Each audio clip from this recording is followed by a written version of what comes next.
Hey, what up, David? Make sure to stay sharp this weekend. I'm going to be interviewing Charlie. Carlos is in the house as well. Bam. There you Awesome. go. Okay, cool. So I think it was my fault. There are two invite options. There's one a little bit to the left and one a little bit to the right. And I pressed the I one to mean, the left first, and then it kind of uh, added too many people at one time. So Charlie, nice background. Not oh, you can not see as my plain as background. mine. I really do need to do something about my background here. So it's really nice, cool collection. Um, So obviously, I told them your background about losing 95 pounds, being able to get off like high blood pressure, high cholesterol medication, Yes, and sir. then also increase your testosterone. I'm just going to honestly let you take over. I think you have like a great story that probably a lot of people could relate to these days. So I'm willing to take it whichever direction it goes. So if you want, we I can could start. I could give you a quick rundown of my fat history if that's what you want. Yeah, let's just go in chronological order. And whichever point in time you want to start, we can start there. I know Charlie has had um, kind of cyclical patterns, I believe, of weight gain and weight Yes, loss. You know, he was able to lose sir. quite a bit of weight in the past as well, but kind of ended up regaining it. So we'll be talking about also how he plans on hopefully making my fat loss program the last fat loss program he's ever going to do. In my opinion, the only ones that work is the one where you don't have to do it ever again, obviously, you know? Hmm. So, so Charlie, it's first of all, it's good to see you. I actually haven't seen you in In a probably year. like a year or A so. year. Yeah, believe it or not, it's felt like it's only been like 2 months since we did our It assessment, went 2 to 3 months. faster if it went faster than you would think a year would go, Yeah. especially when you're losing weight and it seems to go slower. It seems that you would think it would have the opposite effect when you're trying to lose weight. It's taking forever, but not in this instance. Yeah. Yeah, I have a thing built into the program that makes time seem like it's going a lot faster than it I actually know is, you the know? smart thing for you to do would be, create a cryogenic tube where somebody goes in and a year later they come out Yeah, in a blink of an eye and they've lost the weight. like in Demolition Man, one of the Exactly, most something of awesome that nature. movies ever. I'm surely somebody's working on it. It's going to be very expensive. Well, Charlie, let's start with way back in the day, whichever way you want to go, and maybe we can get a history of your weight gain and weight loss challenges, and we'll kind of go from there. I'll give you a quick rundown, as quick as I can be. Don't Uh, More detail, the better. okay, the There's more no time limit de- here, so okay, the more detail, the better. Okay, I started having weight issues when I was around 5 years old. I started packing on the pounds. I'm from a very Italian New York family, and it's the stereotype of the grandma is feeding you and want to, you can use that as an excuse when you're younger. You want to make your grandmothers happy, and you would eat, and they were the best cooks. And I put on a lot of weight quickly. And by 10 years old, like 1977, I don't know how much I weighed, but it was enough that my mother and father thought I should go to Weight Watchers. So in 1977 in New Jersey, I was the first male young person ever in Weight Watchers, in at least New Jersey. It was a bunch of middle-aged women in a church basement, and me. We had our little books. You would get a stamp at that time. Every week you came in, you get a stamp. It was so far back that you could only eat one banana a week.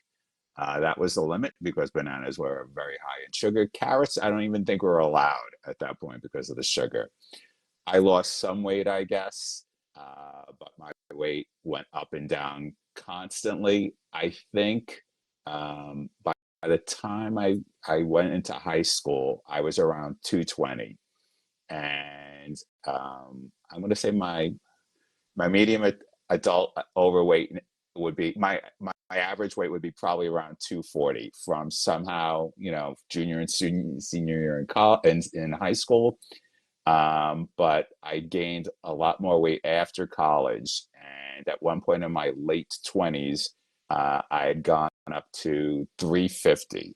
I was at my heaviest at 350. Even in the interim, in the in between, I've been on, if people know what the Scarsdale diet is, the grapefruit diet, which was hugely popular in the 1980s. Maybe more famous now because the doctor was murdered by his assistant, and it was a big deal. hmm. He was having an affair with his assistant. She murdered him, but it was hugely popular. It's called the Scarsdale diet or the grapefruit diet. I lost weight on that.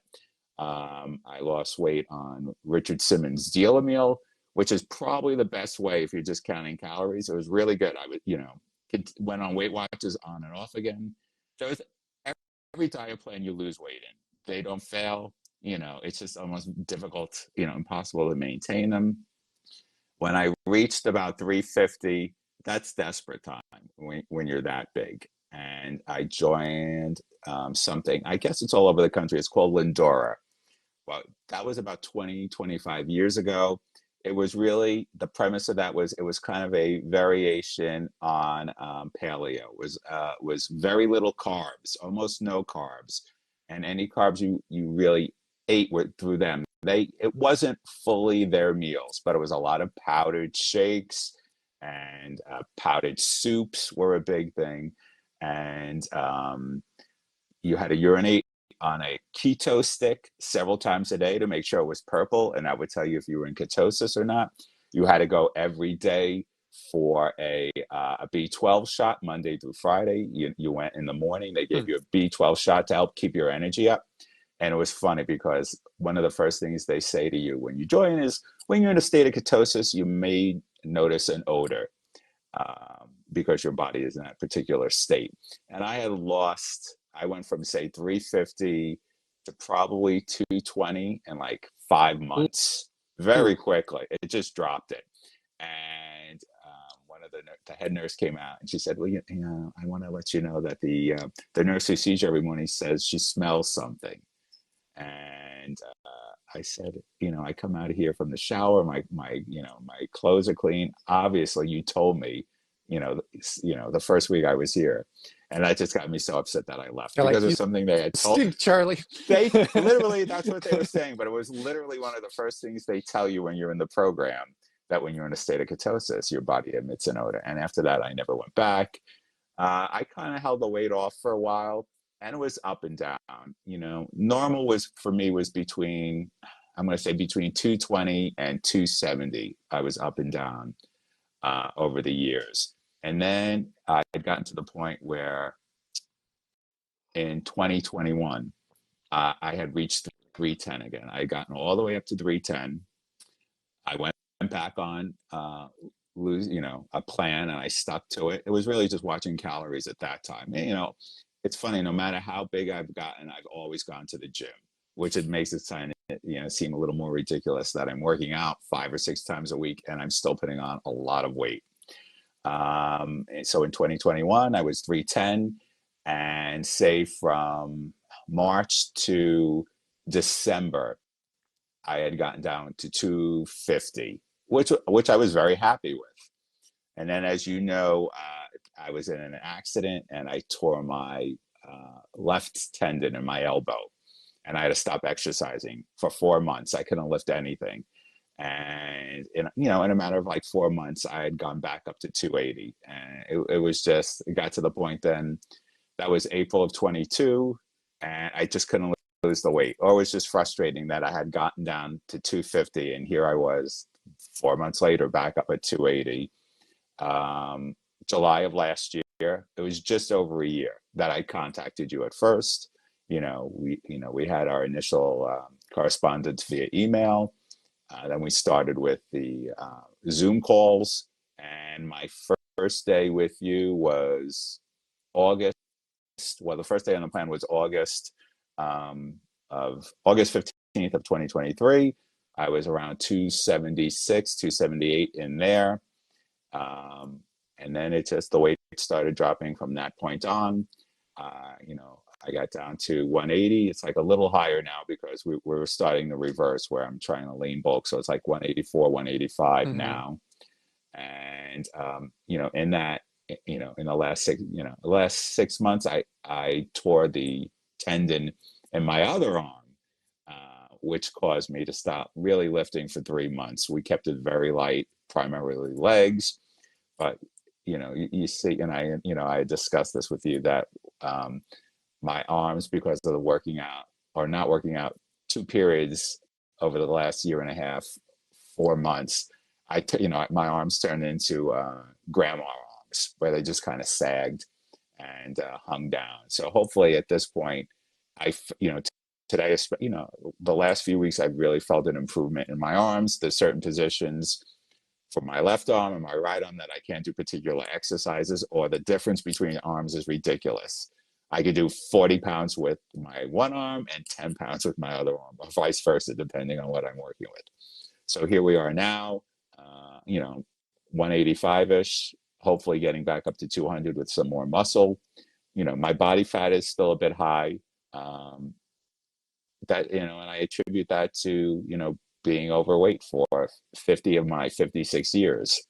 And it's just going to take time.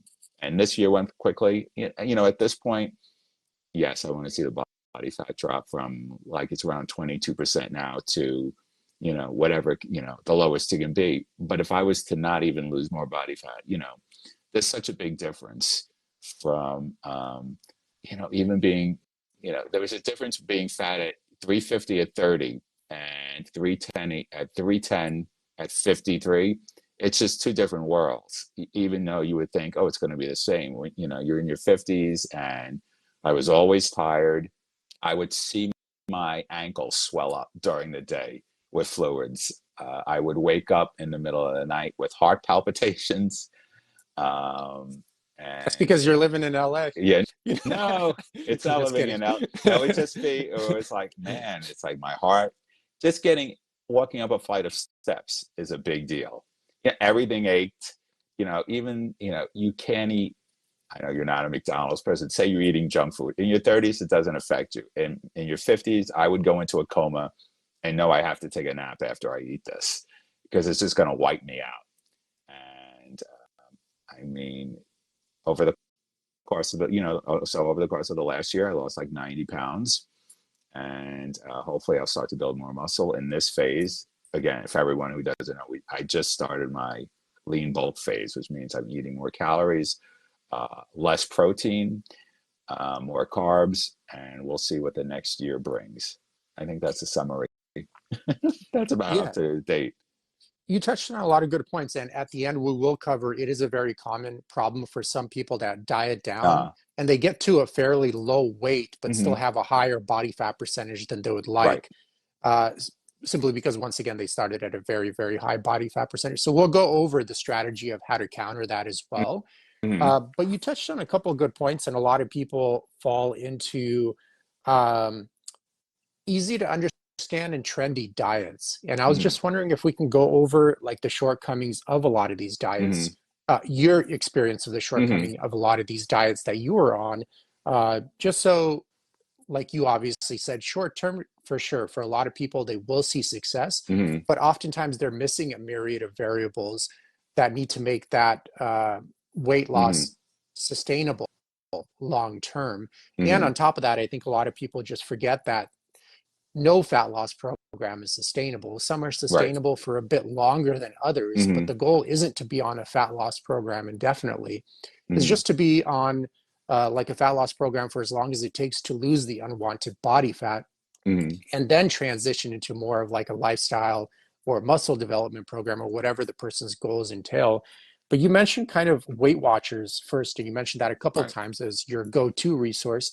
Can you kind of talk about your experience with Weight Watchers and what you found, at least from your opinion, of what didn't allow you to sustain the weight loss by going through Weight Watchers?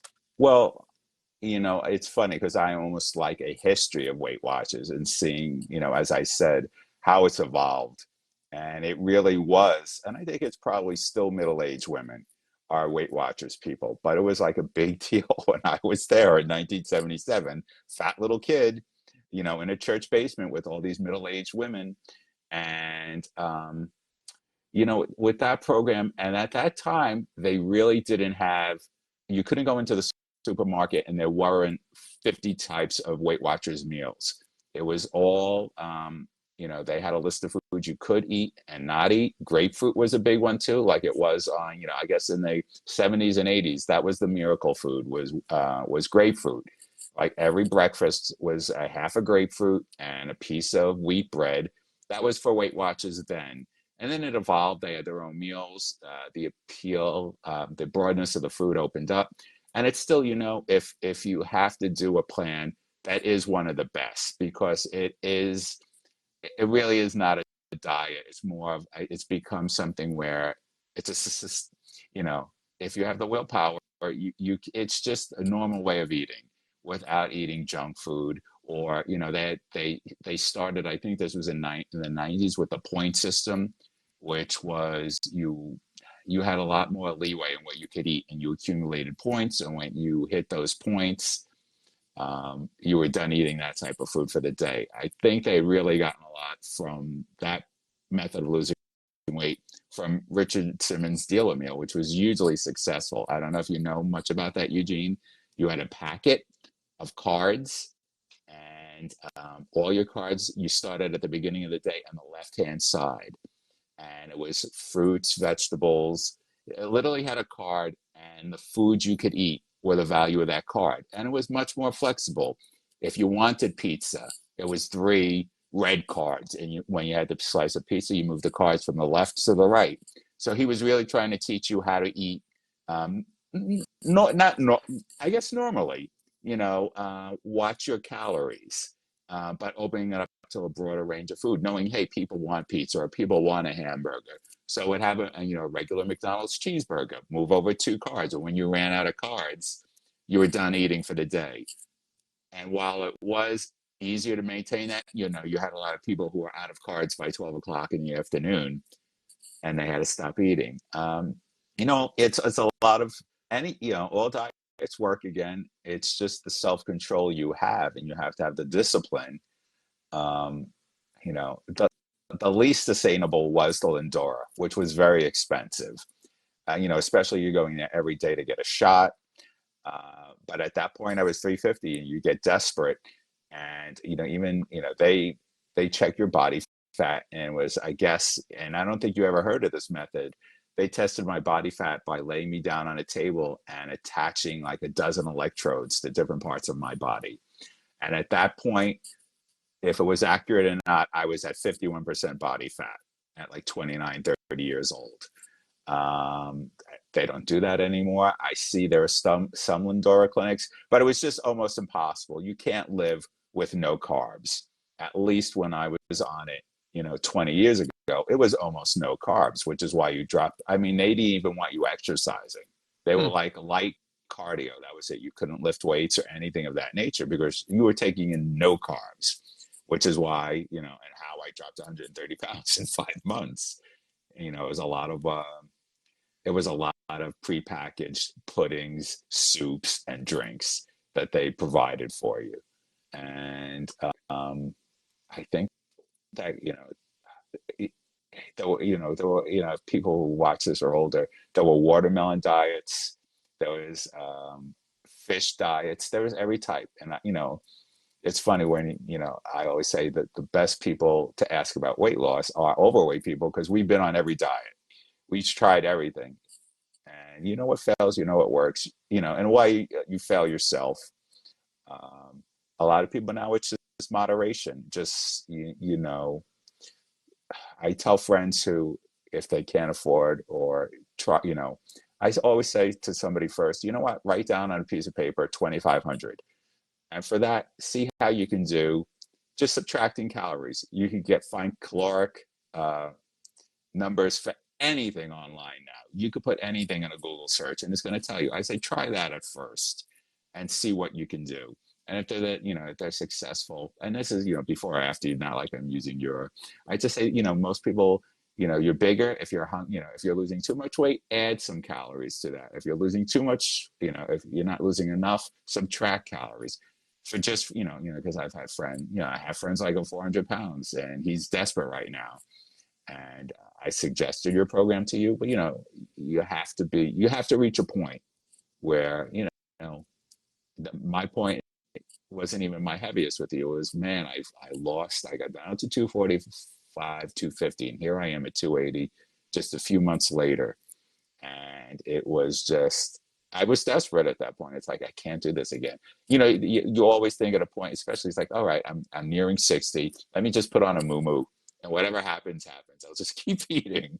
Um, and now it's like, I haven't, I've told you, even in the last year, I'm not gonna, I guess I could say cheating, but really, It's like if I needed something, it's like I needed a bagel, which I then added. It's just there were certain breads. Once in a while, I needed a piece of cheese. I've not gone to, junk food like I have on other diets, and I've never really cracked and ruined a day or a week by eating, just, because that's a big thing too. It's like if you cheat at a certain point during the day, then you say, this day's ruined. I might as well just cheat the rest of the day. And I have an issue where I cannot lose, I cannot gain weight for weeks. And then, I'll eat poorly for 2 weeks, 3 weeks. And it's like my weight isn't with 2 pounds. And I will literally wake up one day and I will have gained 8 pounds, like overnight. And then, then it gets depressing where it's like, ugh, you're starting, I was 8 pounds lighter yesterday. It's just kind of crazy. In the morning, in the daytime, if I go to the gym, my weight could be a 5 pound difference lighter after I go to the gym. So I don't, it's always been a crazy number. And it's not like I'm sweating profusely. I used to. Somehow when I hit my 50s, even at 310, I stopped sweating. I mean, I was somebody, even when I wasn't heavy, always, I was drenched. And it just has kind of stopped. And now it's like with the weight loss, it's hard for me to sweat, which is kind of ridiculous to think of. It's like I'm at the gym an hour and a half, 5 or 6 days a week. I walk my dog. My real cardio is, and I suggest this to everyone, get a puppy when you start a weight plan. Because I walk my dog, he's a puppy. He needs the energy. He needs me to get him out there. 90 minutes to 2 hours a day just walking the dog because he needs it. And it benefited me where I don't do any cardio at the gym, where I used to do it all the time. I would do 60 minutes or 90 minutes on a cross trainer or a treadmill. Now, and I'm not, the dog is sniffing, so it's not like I'm overexerting myself. Occasionally he will pull me, but I mean, it's like the best cardio. Get a puppy, get out there for 2 hours in the sun. That's, you have any questions? No, you mentioned a lot of great things, and yeah, I mean, just to touch on a few variables that you mentioned, the caloric deficit at the end of the day is very important. And Yeah. as long as people establish that on any diet, they can lose weight, and every diet has some pluses and Oh, minuses. for sure. You just have to figure out like what works best for you. Mm-hmm. I found just one of the, well, another point is in terms of yo-yo dieting, Mm-hmm. like you mentioned, ask an overweight person if they tried every single Right. diet imaginable. And it is true. Uh, Dieting or trendy diets have like an extremely high failure rate.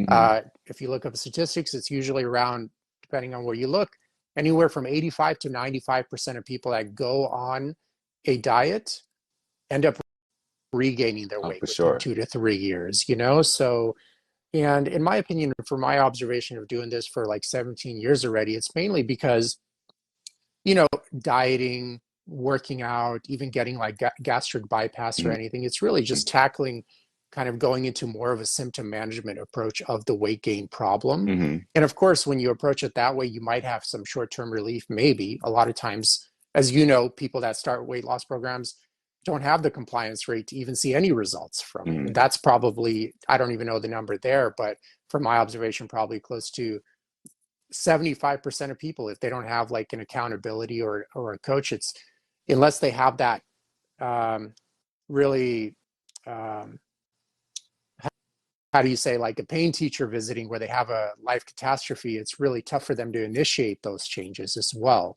because you can't solve like a problem with the same belief system obviously that led to the problem. Mm-hmm. So it's going to be, unless the person is investing like a tremendous amount of time in educating themselves about like Mm-hmm. nutrition, the etiology of fat gain, etc. I mean, it's just very unlikely for them to actually come up with that solution themselves. And most Mm-hmm. people dive into kind of trendy fat loss programs, trendy diets and everything because they're kind of easy to understand. It's like, oh, Mm-hmm. just have a grapefruit, or hey, just have these protein bars we mail you once a week and just have three Right. of those a day or something of that sort. Or we're gonna give you exactly what you have to eat, but that's the wrong way. It's like you can't live in that world long Yeah. where you're getting a box of food every week. I mean, I even tried, and this was expensive, where I would have fresh food delivered every day to my house. I don't know, these are hugely popular in Los Angeles, and I'm sure in big cities they're popular. but the food was always good. But very quickly, and this was like $50 to $60 a day. Every morning you wake up, there's a little bag with 3 meals in it outside your house. But very quickly you realize, oh, all this food, it's good, but it all tastes the same. And eventually, like within a couple of weeks, the meals start building up in your refrigerator, where maybe you'll eat one of them, but I would notice after a couple of weeks, man, I was throwing so much of that food away. And, I'm buying two sets of meal, it's two foods for every day. What they would send me, I was buying $50 to $60 a day. And then whatever I was eating to compensate for not eating their meals every day, which is, I mean, I can only imagine those kind of businesses are sustainable within big cities. You're not going to find them everywhere because it's just, somebody's driving to your house every day and leaving.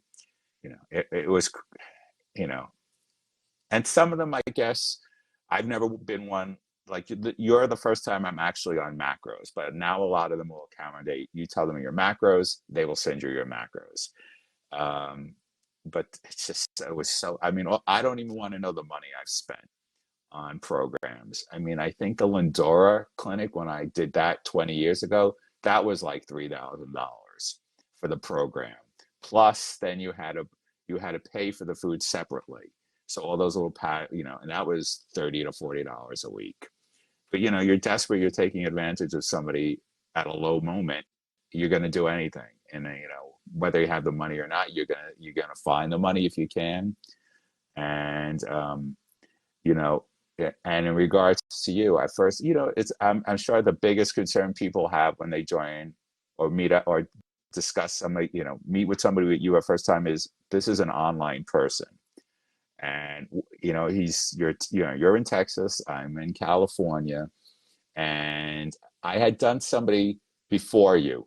It was inexpensive. It was, hey, send us $200 and we'll send you a plan. And you send the $200, and then within a half hour, they have a plan. If you filled out a little questionnaire, which of course is ridiculous. There's a pre-made plan.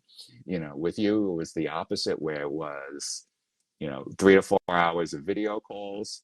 We had the questionnaire. I mean, from the time we first talked till I actually started the program was three and a half weeks, and all of that in between was you calling me.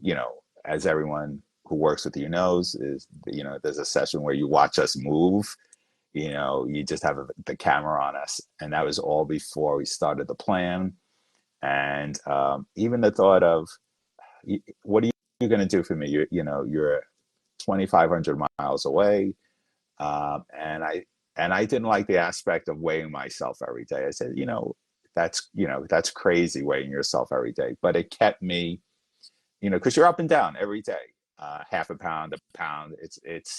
But the discussion of the week average, and you know what something I needed too is, those weekly phone calls are important because you're my watchdog. If I wasn't losing for me, I was losing. Well, Eugene's going to talk to me, so I have, some people need that. You're not at the gym. I've had trainers, and the trainers are all good. But after you're with somebody for a while, and they get that 1,000-mile stare in their eyes, where then hey, I'm paying you $100 for an hour to work out, and at least watch me working out.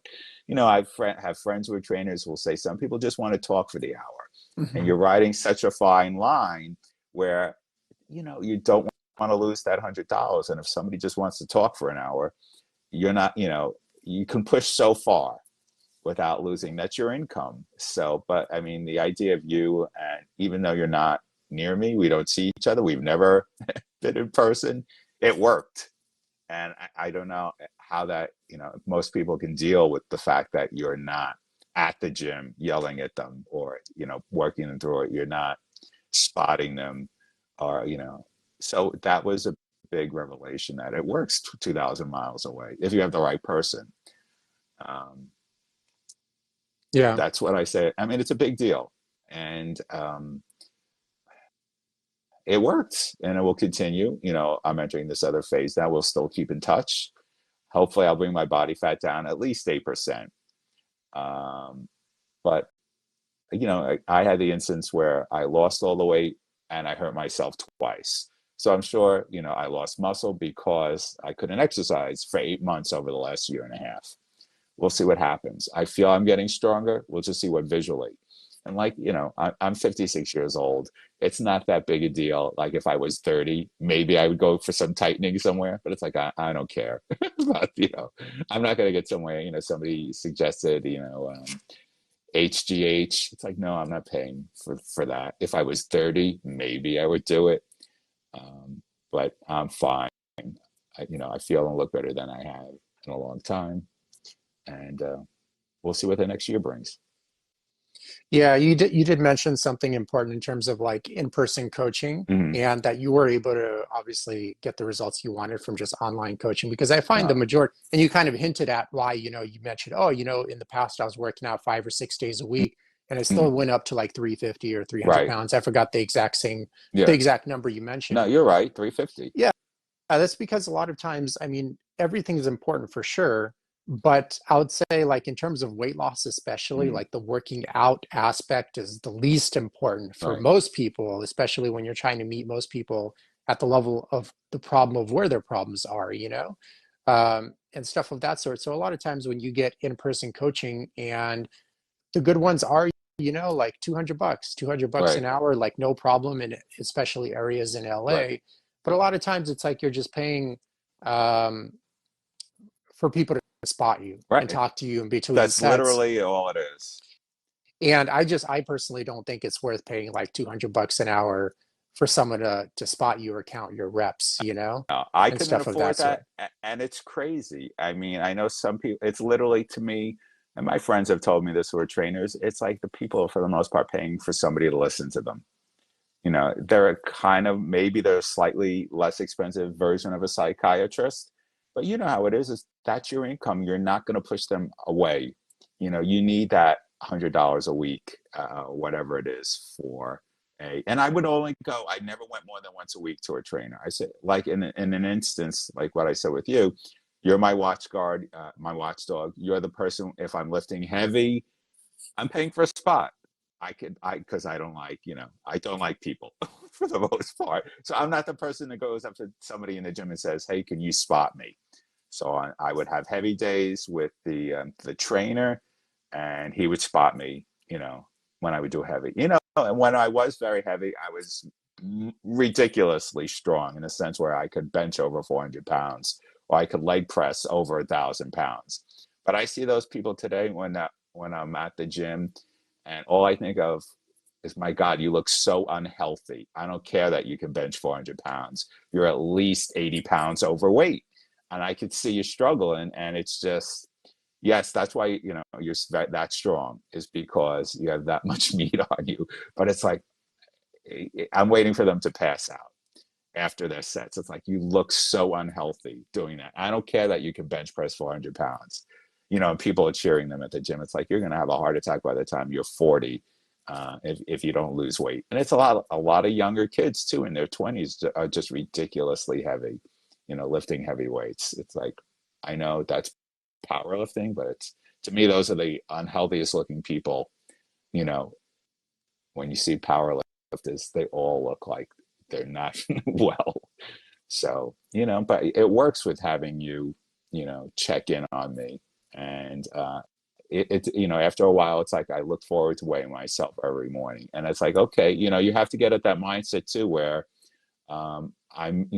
maybe I gained a pound today, but that's just today. It could very well be water. But over the week, it's gonna average down from what it was the week before. And oddly, not maybe not oddly in your mind. It's like I never had a week where I gained weight with you, which was odd for me that I never had a bad week. Even if I was down a half a pound or a pound, I lost weight every week. Um, and the biggest problem I had when I first started your plan was it was like I would tell you I'm too full, or it's like, man, I can't eat all these carbs there's too much fruit, and there's too much protein. Um, so it's rarely do you say I'm eating too much. But even, we started at like 1,800 calories. And, maybe by the time we got up to, I've lost a lot of weight that first week. It was a lot of water weight. But by the time I had gotten up to 2,400 calories, which isn't a lot for somebody 270 pounds, um, I would tell you, Eugene, could I have oatmeal, something high in carbs that's less than fruit in calories? Where my God, I was so bloated. I never even went to that list of all you can eat carbs. Only if I was occasionally hungry, I would have a carrot or something. But I rarely hit that list of all you can eat carbs because I was so full on everything else. Um, you know, and as I mentioned to you, getting into protein, I don't know what most people are. I was at my highest 240 grams a day. And I don't know how many people could do this, but that's a lot of protein. Hmm. That I would drink a carton, and I did this before you, a carton of egg whites throughout the day because I knew that's 100 grams of protein in a carton of egg whites. It's not for everybody, but let me tell you, people, there's no taste to it, and if you could get them room temperature, it's much easier on your stomach than drinking cold egg whites. But it was like, all right, there's 100 grams of protein. It's 500 calories, much easier, and I was less bloated. Because at first I started putting them in a pan and cooking them up, or a minute in the microwave. It's like, man, it's still too much. There's too much bloat, and I would just drink them. So not everyone could do that. I never had any health issues. I was never sick, but it's up to you what you can do if you have high protein like I did. Like I'm sure Eugene has you on high protein. Yeah, and like you mentioned, a lot of people when they do diet, it is a very common thing to hear them like, "Oh, I'm always All starving." right. I'm always like No, not getting in enough I was food. never starving at all. And I was just going to say, a lot of my clients, just like you, are complaining, like, man, this is like way too much Yeah. food. And a lot of times people have to understand that there are generally like three things you have to look out for when structuring your program. Mm, And it's going to vary from person to person. You know what I mean? It's never going to be just one right. equation that's going to work for everyone. So, first, you have to identify the person's goals, right? Like, Mm, what are they trying to lose weight? Are they trying to gain weight? See, Carlos is my client as well. He's mentioning he eats food all day, and mm, he ended up losing like I think 40 pounds already or something mm, of that sort in like 5 months. mm, Um, but yeah, I mean, the first one is you do have to determine how many calories you need total, right. and then based off that total amount of calories, you can better determine, how much protein, fat, and carbs the person needs in their daily schedule based on their goals and then also their activity level and their current base metabolic rate, et cetera, et cetera. So, total calories, how you structure those calories in terms of fats, protein, and carbs, and then also how you source those calories. That's important Mm, as well, because obviously, if you're sourcing them possibly, let's say, for mm, McDonald's, you'll probably be pretty hungry at the end of the day and mm, not being able to hit that caloric deficit, which is going to be a lower calorie amount than a maintenance level, or even when you're trying to gain weight, for example. mm, And and then a lot of people end up being hungry, and then when they're hungry, mm, they overeat. And right. because a lot of people are so physically inactive, like most people aren't even working out 5 or 6 days a week, so you even have less room for error on their nutrition. Right. So it seems like when they just overeat a little bit just one day, their weight seems, not maybe one day, but maybe a few days back to back, their weight seems to rebound very Mm, quickly. And usually kind of what happens with people that successfully accomplish fat loss programs is then they end up regaining about 5 or 6 pounds uh, of excess weight per year, mm, which doesn't even visually look different from month to month on your body. And right. because of how, how you adapt to how you look, because you're seeing yourself every day, you don't really notice it that much. You just kind of habituate to it. But hey, 5 years later, that's an extra 25 pounds, 10 I, years later, that's an extra 50 I, pounds. And I mean, usually people just adjust their clothes as well. So once again, it creates that kind of deception of staying the same when in fact the person is actually regaining their weight. well, for me, I mean, what I always had in mind, because I was 350, no matter how heavy I was getting, was like, I'm not 350. I'm not 350. And it's always okay. If I got my scale, and I was 220 up from 210, I was okay because I was at 350 at one point. Hmm. And then when I got to 240, I would say the same thing. At least I'm not 350 again, and it would just go up. And before you know it, I would be 280, 300 pounds, and 310 pounds again. That didn't come quickly. That weight gain that came over 10 years. I had got, again, my normal average overweight would be like 240.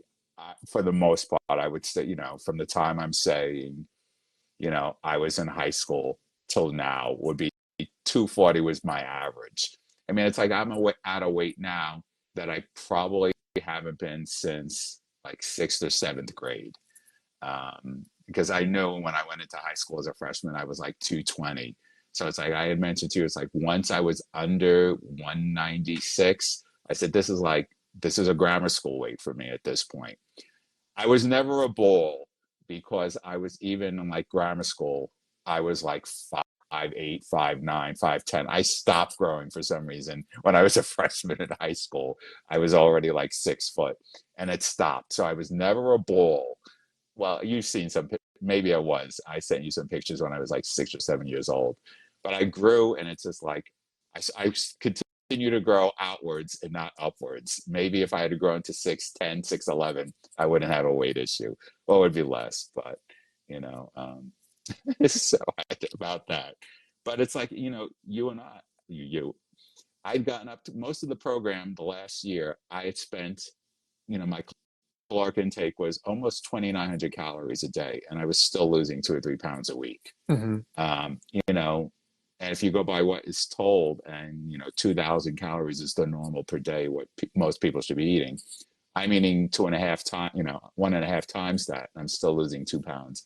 I mean, I'm sure we could have gone up to, if you do those numbers, maybe 35 or 3,600 calories a day, and I would probably still be continuing to lose a pound or a half a pound a week. That's a lot of food, But for the most part, if you look back at what I've done, we stayed in between 27 and 20, 900 calories for, if I'm on 10 months, probably 8 of those 10 months, I was in that caloric range, and, the big effect, I saw everything come up. And even when after a while, wherever people are in the program, I don't know how you do it. I would say, like, I think it was after 2 or 3 months, I said, Eugene, can you add oatmeal? Can you add rice? Can I have a sweet potato? And you would tell me if I could add that because it was just too much, too much in vegetables and too much fruit. When you're eating 80 grams of carbs and only fruit, that's a lot of fruit. And it just would bloat me all day. But, half a cup of oatmeal is 40 grams of protein. That's a lot easier to take down than all the fruit I was eating. Yeah, and the So, big emphasis in the beginning, especially when the calorie range was a bit lower, was just to kind of get you eating foods that fill you up right, quite a bit without having the right. associated calories with them. So for everyone, you have like two things in terms of caloric intake to worry about when choosing foods. You have foods that are very high in Mm, calories, and then also you have to take into consideration their volume and density. So for mm, example, a McDonald's burger, I don't know what In-N-Out burger, I kind of eat there from time to time. It's right, rare. It's like I think 700 or 800 right, calories for a double right. cheeseburger, right? Now, do you And go? I'm asking, do you go with the bun or do you get it gorilla style wrapped in lettuce instead of the bun? well, I get it with the bun, but I'm All right. always trying to gain weight. I've had problems with Okay. actually not Boo hoo. weighing Boo enough. hoo. Well, we got to balance out the universe All somehow, right. Exactly. Exactly. The universe is like at a constant weight. Yeah, but it's fairly rare. I mean, you know me, 99% of the 99.9% of the year I just eat at home Mhm. from Right. You just have to. like Yes. well-sourced food and stuff You like that. you So have to adjust. You have to adjust no matter what. There are certain instances you have to adapt and just not and know not to go crazy. You yeah, know. and then but to get to your point, so In-N-Out cheeseburger, Right. In-N-Out double cheeseburger, I think it's like 800 calories. Mhm. It's still fairly not filling because Right. the volume and the density is just not there. So you could eat it, or I would eat it, for example, and still be Right. pretty hungry like 2 hours later. Hmm. And then, you would eat something else. And then for me, that might be okay. And for you, because you're very physically active too, that might be okay. But for the average person, those calories Mm-hmm. aren't being burned, and they're Mm-hmm. going to be stored for sure. And you're still going to be left feel hungry, which you would require to eat even more food and thus gain more weight. But for example, like a chicken breast, 1 pound, it's like, I think 500 calories or Mm-hmm. something like that. And it's actually pretty tough to eat 1 pound of chicken breasts, Oh, for sure. and especially when you combine it with any non-starchy vegetables, which you can easily consider as 0 calories, in my opinion. Right. They have a tremendous amount of fiber. They're very filling. They're great for your health as well, as long as your digestive system can handle it, obviously. And if you Mm-hmm. can't, then maybe a GI map test would be a good idea to determine how you can rebalance your gut microbiome to help absorb a lot of these important nutrients, et Mm-hmm. cetera, et cetera. But with the non-starchy vegetables, especially, you're looking at foods that take up a tremendous amount of volume in your stomach Mm-hmm. and have very little calories associated with that much volume. So you can stay feeling like extremely full throughout the day Mm-hmm. and not have to get into that caloric surplus Mm-hmm. range and stuff of that sort. But once again, all these kind of diet tricks and stuff of that sort, I mean, they're great to know, and a lot of people don't even know them for sure. But the biggest thing is kind of like what I remind people is like you got to change the belief system that led to certain behaviors that led to a person to be overweight, Mm-hmm. and especially if that's not changed at that level, what ends up happening is they definitely kind of lose weight. Most people don't even lose weight, but for the ones that do, as you kind of mentioned, your cyclical patterns of weight gain and weight loss, it typically tends to come back. Can you touch on any things any aspects of your belief system that you have to kind of touch on and change or reframe to help you from like regaining the weight? I mean, to me, it's you know, reading the books and watching the videos that you provided. To me, it's just like unless I'm fooling myself, it's just the pleasure food gives me. And it's you have to have that realization. It's like, man, this pizza tastes good or these fries taste great. But you have to realize, oh, this feeling is going to last for 5 minutes. And the rest of the day, I'm going to feel terrible physically because I ate the food. And then emotionally in a way where it's like I ruined the entire day or the entire week for that 5 minutes of pleasure. And for the longest time, too, it's starting to balance out now where, junk food was much less expensive than eating healthy, or for the most part. You could go and bloat yourself at Taco Bell for $5. Now, to eat healthy for $5 at a certain point was not easy. But it's like you get a certain meal or something. Now it's kind of ridiculous how all the junk food is. You go to McDonald's and order a meal, it's almost Mhm. $20 for a single meal. That's not cheap anymore. Yeah. It's to me, it was, again, maybe I'm fooling. I never ate out of depression. I was never one of those people. I don't think I was a mood, just except for those few minutes where, oh, this tastes good. And when people would always bring up weight loss, for those who know the show Roseanne and the character of John Goodman, at one point he's asked, Dan, you've got to lose to weight. You're getting, you have to lose some weight. You're getting too heavy. And his reply was, why should I give up one of the few pleasures in life I could afford? And it really makes so much sense for people who don't have a great deal of money. It's like you can eat a lot of junk food for a lot less money than you can eating healthy.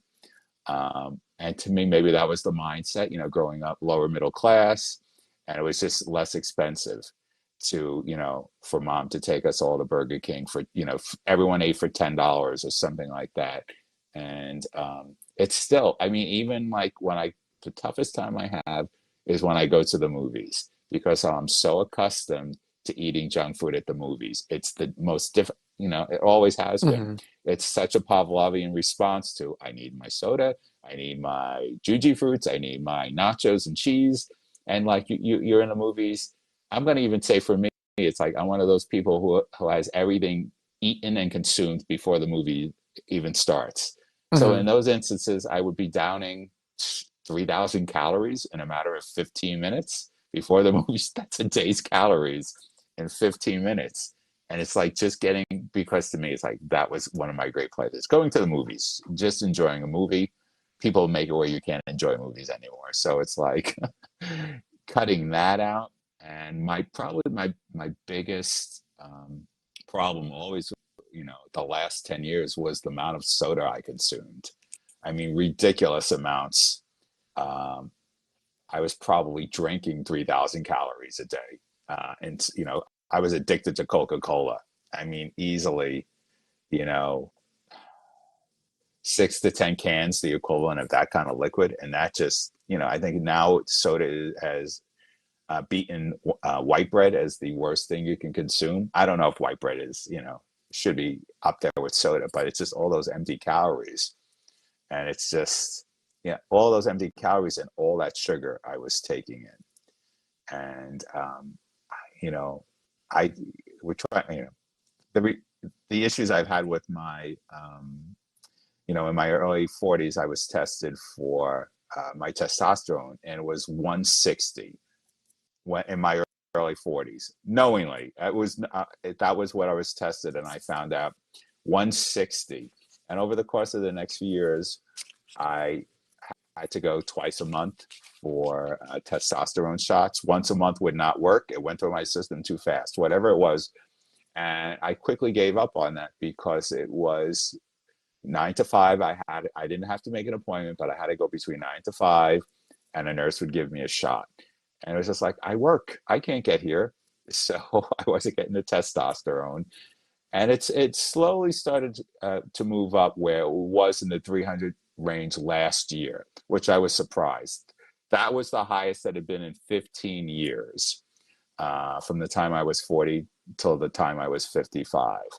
But it's still kind of, you know, it wasn't a concern until my doctor told us under 200, because he says, well, 200 is low average. But that's like, man, I'm not 87 years old. At the time I was 40, and it's like that. What is it going to be when I'm 60 or 70 or 80 years old? And then I think we were both surprised when I had my testosterone checked earlier this month, and it was 730. So it almost doubled, which shocked me, because I don't even think you expected it, because I think you might have said, well, it might go down a little because of the weight loss. But then, it just, something removed from my diet. We'll say it was Eugene that helped me. It would definitely We'll use that as a 730. sale point. But But I was able to see for the few clients that did have their uh, blood work done before the program and after the uh, program, it does consistently come in higher. Some it comes in a lot higher than others. I've never seen it actually get it almost lower. doubled. Right. But I was shocked that it almost doubled. And now it is high normal. And I don't know if most men in their 20s have over, I'm going to say most men over 25. Once you're out of school and you start working and your eating becomes poor and you're not going to the gym anymore, I bet it's not 700 for most of those people. Actually, Uh, most early 20-year-olds are below 600 these days. And just to give you guys an I'm example, sure. and just to give you guys an example, Charlie I think is like 56 years old and came in at like, was it 750 nanograms per deciliter? I forgot the exact number.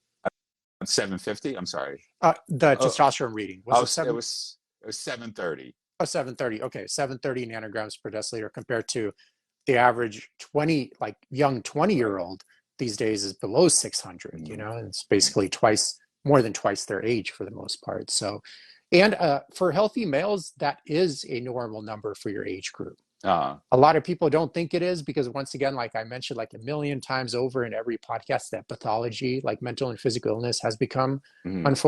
unfortunately normalized in American culture. I don't know your take, if you have a take on that. uh, um, I don't know if I have a take on that. I just look at him, it's an he's the egomaniac kind of type of, I just look at me, and it's just kind of incredible that I never expected it. And I'll be honest, and I had told you there was a time where in my mid 40s, I said, let me try steroids briefly. I said, oh, my system's already shot. I don't have to, I'm not having children. My testosterone cannot get any lower than it is at this point. And at 160, I thought I had nothing to lose. And I really had no effect.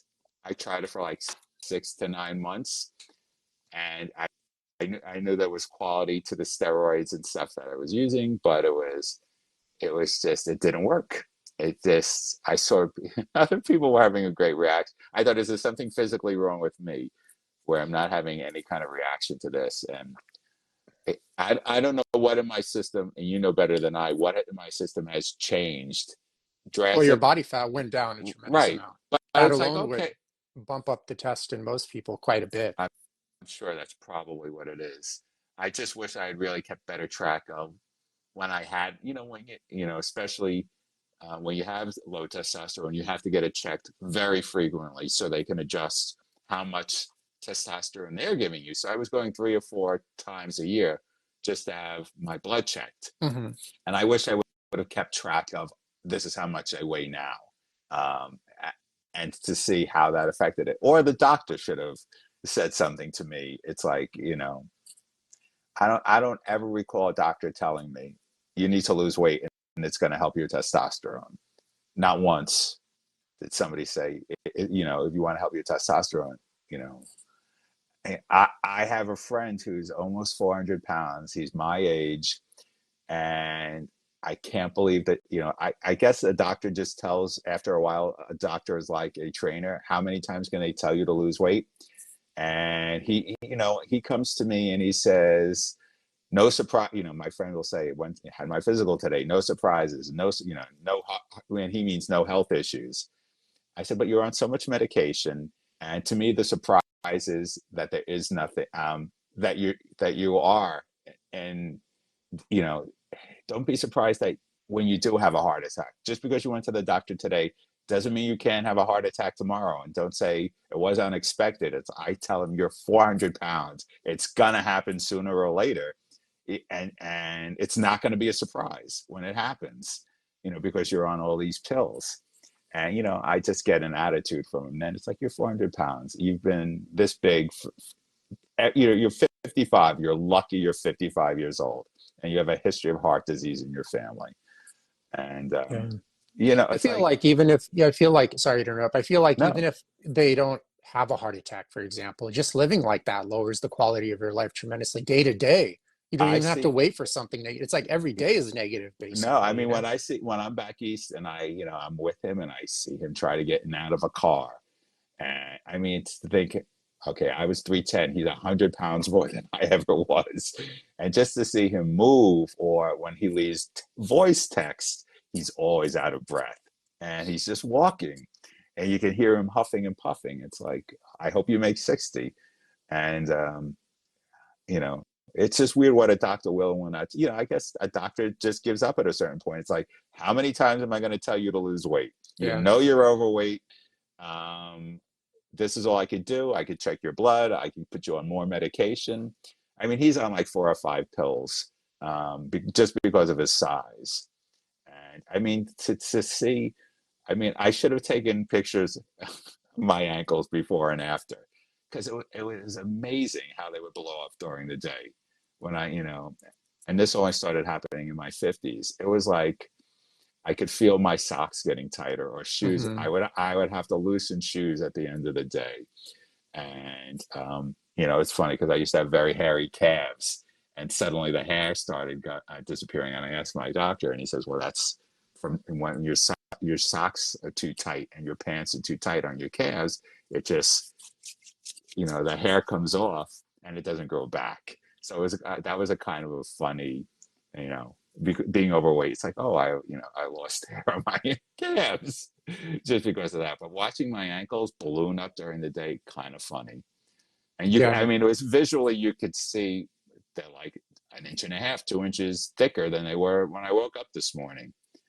Just everything, moving, a flight of steps, being able to walk my dog for an hour at a time. I couldn't do those things prior. Yeah, it's And, kind of tough these days for doctors to practice too, and there's some pretty damn amazing doctors out there, but it's oh, of just course. the model is especially if they work in like a huge hospital like Kaiser, for Mhm. example. I mean, you kind of almost get punished for spending more than 5 minutes with your clients, Right. with incoming clients. So there's that time constraint. And obviously, we did like a 3 hour assessment. And I got those 3 to 4 hours. Yeah. assessment protocols from like Paul Chek, Stuart McGill, and other coaches I've personally hired over the Mm, years, various aspects of them. And I find that's usually for most people. For some people, you might need actually more time, but for a lot of people, that's at least how much time you need to really get to know what's leading to the issue and their starting place to give them mm, proper answers. Because mm, I don't forgot where I heard this from. I think it's from Stuart McGill, but if you're not assessing, you're guessing, you mm, know? And it's so important to know, especially, the belief system or the behaviors that led to a certain issue. Because if those aren't mm, changed, ironically, if the mm, person that's leading to the issue isn't changed, the issue keeps coming mm, back. Like, for mm, example, obviously, let's say you have um, a family member that has a gambling mm, problem. It's not going mm, to help them if you just keep giving them money. You know what I mm, mean? So just a kind of quick example. It's the same thing with for the majority of with almost any health issue outside of like car accidents, falling down the steps. Like you caught your one friend, and then ended up having that arm injury. Those things right, right. happen for sure. But outside of that, most chronic health issues, in terms of most health issues, almost everyone is struggling with these days, Mm, is just the person doing it to themselves. mm, So you have to change the person so they stop doing it to themselves. Because outside of that, like you can give them who knows how many nutrition programs, and they're important at a certain stage, and workout programs and whatever lifestyle programs. Just the issue will keep coming back really if it's not changed at that level. That's huge. mm, And as you know, I spend most of my program just doing that, just mm, changing the person at that level. um, but you mentioned like a few things, kind of rewinding back a little bit here. You mentioned uh, the money issue with eating healthy, right, and I'm a huge proponent of this, and I've spoken to you about this a million times over. And I do hear a lot of people say like, and you don't even need to eat organic food to lose weight, first and right. foremost, or to achieve optimized health. Even whole food, not from the store, just like the steak, the chicken Mm, itself, even if it's factory farmed, is still such a massive upgrade from what people are eating oh, these for days in sure. general. But you're looking at, the average American spends eight to $16,000 a year on non-essential expenses, no problem. Mm, And they have absolutely, most of them absolutely have no problem with this whatsoever. No absolutes, of course. This is just speaking with in terms of the general population. mm, Non-essential being, like eating out with coworkers, mm, with friends on the weekend, which could add up to a lot just in and of itself. Travel, like the average American is spending close to three thousand mm, dollars a year on travel. Um, Designer jeans, God knows that's right. essential, and everyone needs that. That's like BS. I'm obviously joking here.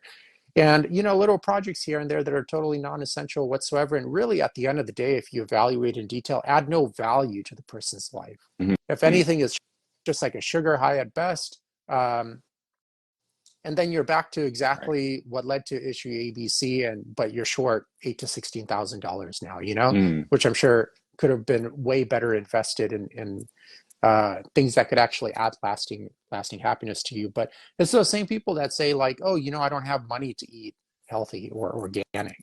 Well, a 2,000 calorie organic diet per year costs like 5,000 right. bucks. About, it Mm, depends on really which items you buy, et cetera, et cetera. But it's those same people that are spending like eight to $16,000 a year on non-essential BS, then they turn around and tell you they don't have $5,000 a year mm, for organic food. And I'm like, well, if you're on a bunch of medical drugs and overweight, like what do you think would benefit you more? Like another sugar high, maybe a trip or something of that sort. I see a lot of people that are on medical drugs and very overweight. Not saying they shouldn't travel, but I'm just saying if I were in their situation and if I was just on a bunch of medical drugs and just very overweight, I'd rather spend that money on coaching or going to courses anything. myself. Yeah, going to courses myself to help me get rid of that. Because if I just get rid of that, just the quality of my overall life, day to day, minute to Mm, minute, improves dramatically. mm, Um, because obviously, like, the state of your mental and physical health is going to set the ceiling with how happy you are. mm, Like, you could be very successful and, like, say, even very loved by your community or something of that sort. But if you're just very, mentally and physically not well, let's say your grade of health is at a C, but your accomplishments in life are an A, your Mm-hmm. perception of quality of happiness in your life is going to be at a C. Mm-hmm. It's just going to be as high as you are mentally and physically healthy. Like, okay, you want to be a successful computer programmer or writer in your case. Okay, Mm-hmm. like, how are you going to do that if you're struggling with chronic depression? You know what I mean? Or chronic lower back pain or whatever, etc. You're just not going to be able to enjoy those activities Mm-hmm. and most likely burn out on those activities as well and actually end up not liking your work eventually as well and stuff of that sort. So the money is definitely there. I just feel like the core values in America have shifted towards like some delusional negative in the sense that Mm-hmm. a lot of Americans have somehow been brainwashed to believe what's not important is important, Mm-hmm. and what is important is really not that important. Like a lot of people for sure say, yeah, of course, mental and physical health is important. No one's going to freaking deny that. But then you look at their actions and it's the complete opposite. Mm-hmm. And a good reflection, a good practice people can do is look at your finances and see where all your money is going and look at your weekly schedule. Mm-hmm. Is it at all reflective of a health conscious lifestyle? And if it was, 9 out of 10 Americans right now wouldn't be metabolically sick, which is Mm-hmm. actually the statistic. I'm not even making this up. You can go to pubmed.gov, anyone on this live, and check it out for yourself. And I don't know, it's just kind of sad to see. I don't know now that you've lost, weight and are actually trying to gain weight. Do you kind of see it more often with other people and just how common that's become? Hi everyone, thanks for tuning into the podcast. I'm curious, have you ever been confused by the labels in the grocery store? In Yevgeny's book, he demystifies the difference between caged, cage-free, free-range, and pasture-raised meats. He also covers how to avoid GMOs, source high-quality water, fish, supplements, and other related topics. It's a beautifully illustrated, non-technical read that comes with a comprehensive video series and other extended learning materials. Jump on Amazon and check out the book titled Anti-Factory Farm Shopping Guide by Eugene Trufkin. Now let's dive back into the podcast. I mean, like I mentioned, just for the fact of going to the gym and watching those so overweight people lift heavy amounts of weight and being cheered on, and it's like all I see is you look so unhealthy. When you leave this gym, you just have all this extra weight, or just yeah, of course, you become so sensitive to watching what people eat or how people move. And it's like when you see somebody heavy, you sympathize for a bit, but it's like you can change. It's something you can change. There are a lot of comedians who takes flack for, especially comedian Ricky Gervais, who used to be heavy, and he takes a lot of flack now for, once in a while he'll have a joke on somebody who's overweight, but he says it's like, it's for the most 95%, it's that person can change. How dare you compare that person who's overweight to somebody who has cancer, and they're both a disease, where one is almost always controllable, either mentally, or, both mentally and what you're consuming. And he takes so much flack with that, but it's like I completely agree with him. And where it's like you can control how big you are for the most part, and don't say you have a disease or you can't change. It's very difficult to do, and you really, get past that first week. I tell people that's the hardest week. It's like once you get past a week and you see you've lost a few pounds, but I see it everywhere. It's just like, and you just see entire families where everyone is just so overweight, and what the parents are feeding the kids. And oddly, I am the only overweight person in a large Italian family. I was the only one who had weight issues. Everyone else never had a weight issue, both sides of my family. But for me, it's just but I see it in everyone. And it's the other way too, where I have friends who are in incredible shape, and they have such a body dysmorphia. I mentioned to you, I have a friend who's a trainer, and he's in his 40s and he looks incredible, but he had his body fat tested and it was 16%, and he kind of not that he had a breakdown, but I know that's all he thinks about now. Is he's at 16%. He doesn't look it. He has an 8 pack. I don't know where it is, this 16%, but it's just like, yeah, you see it in it. You become hypersensitive to everyone around you and what they're eating. And I think you know me well enough where I don't have pity for most people or anything. I'm kind of sarcastic. I have this attitude where I look at people pessimistic or sarcastic, and it's like it's your own fault. Yeah. I will call you out, and because it's like, especially that, and it's like, where people are, hey, don't fat shame her, or certain personalities when I see them on Facebook, even where people, and this is a huge problem where, you see people who are proud to be fat online or perform, big is beautiful. I'm like, you're, and It's a maybe facade. Come on. it's a facade, and because I've been 350, maybe it's easy for me to say, you know what, there's a singer or a performer, Lizo, and she's enormous. She's like 300 plus pounds, and she's a big is beautiful, and she always looks, she's dressed to the nines. And I commented, I said, she's a walking billboard for being unhealthy. There's going to be so much wrong with her, you know, and it's having the opposite effect where people will look at her and say she's big, she's beautiful, and people will emulate her, or not, or they'll be 300 pounds and they'll say, look at her. But it's like, no, there's so much inside that's going to be wrong with you. If not now, it's going to happen to you. You can't be 300 pounds and that's one of the things in society that bothers me worst.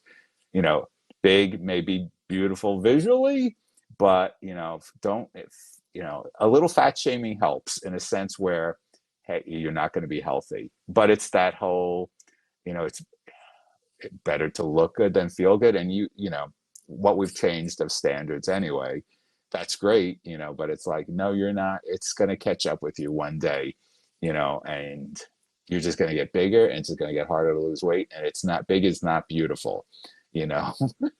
It's gonna cause you a lot of pain at Yeah. certain points, and it's just like, No, it is and causing them a lot of pain even daily. I They've will kind of call, yeah, normalized it. They kind of for normalized it sure. probably, so to kind of have cognitive dissonance and distance themselves away from that level of pain. But even that's kind of like putting patches on a broken dam, Oh, for sure. I that's mean, gonna crack eventually. a big difference from when I was a kid. I would have to go to the Husky department of stores to get my clothes, which I don't think exists anymore. You would go to Sears, or it was Husky Boys, and that's where you got all the big clothes for a fat little boy. They don't exist anymore because most kids now have some kind of a weight issue, so they're just mixed in with, and it was kind of, even at 10 or 12 years old, it was embarrassing to go into a Husky section, because that's what, especially, kids are the most vicious when, you're in the fat section of a clothing store, and they don't exist anymore. And, maybe a little more of that shaming is, people need to be shamed a little, because, as terrible as that sounds, if they don't have the motivation, if people tell them, hey, being 300 pounds is acceptable, then why are they going to lose the weight? Yeah. You know, and if they feel okay at a certain point, but it's, no, you're not. Trust me, it's a difference between 30 and 50 where I barely could move. And it's going to catch up with you, and I think it's all going to get worse. I mean, if anyone has seen Hmm. the movie Wally, did you ever see the movie Wally? I'm You should. no, I'm pretty sure I did. It's just, it must be old. Yeah, it's about 15 or 20 years old. But the whole premise is, at a point, society has gotten so overweight, everyone is overweight. They're moved around in chairs from place to place. And because they had to do less and less, and they had more time to eat, you should go back and watch it, because that's literally what society is becoming, where we become so stationary.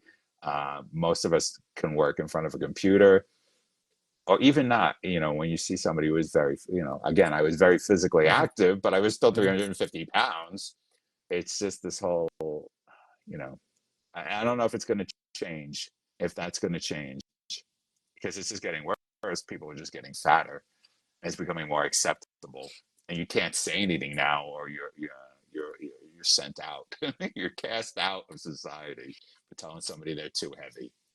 you Yeah, know. and it hurts, and it's tough for me to kind of sometimes communicate it because I do feel sometimes like, oh, Eugene, you're coming off a little harsh, you know Right. what I mean, when you say certain things this way, but um it's just so tough to see because, being on like medical drugs, being, Mm, very overweight is totally not normal at mm, all.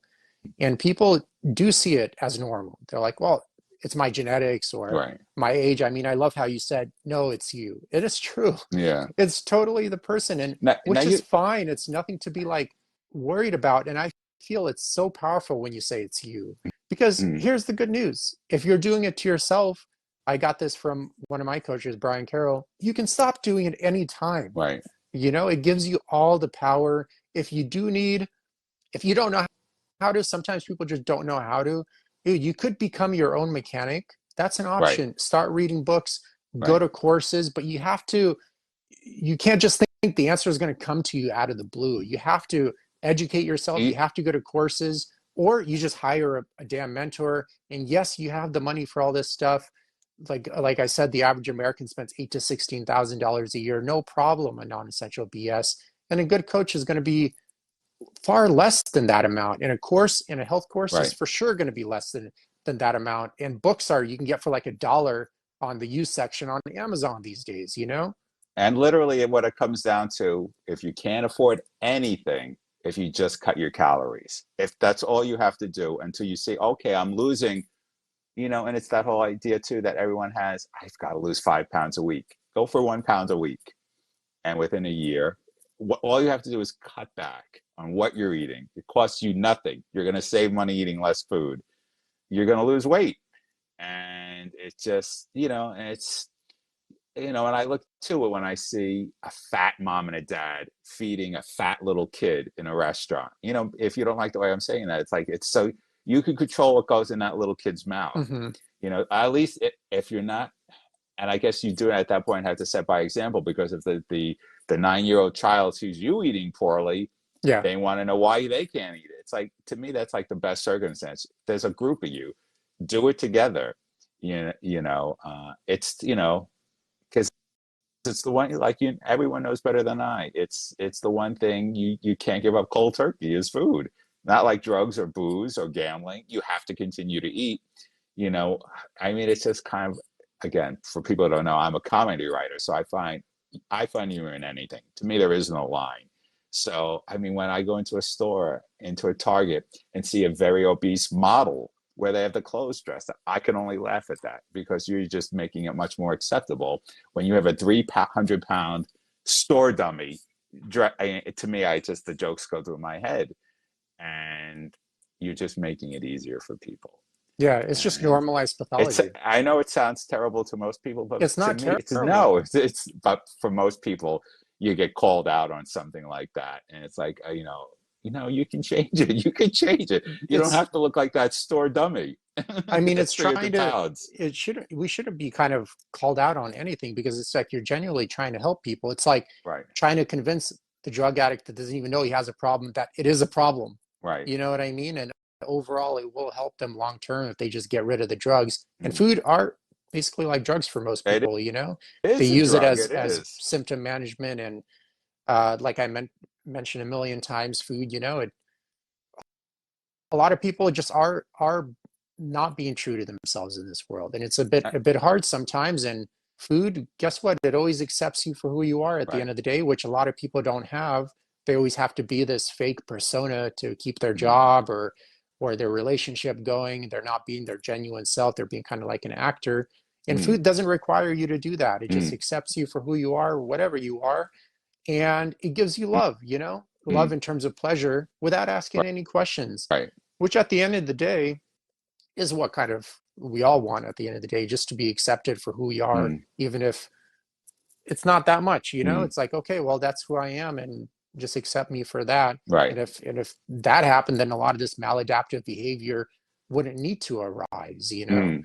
And I don't know, it's just, man, it's just so sad to see, especially now with I don't know if you heard this stat, but the number one reason for personal bankruptcy in the US is health issues. Mm. Uh, No, for account sure. for close to 70% of all personal bankruptcies. Mm, And that's scary when you consider that 9 out of 10 Americans are metabolically sick right now. What's going to mm, happen to the economy as well? And if you count the total amount of health expenditure per citizen, it's about $14,000 per year for mm, medical expenses related just to, for the most part, being overweight. mm.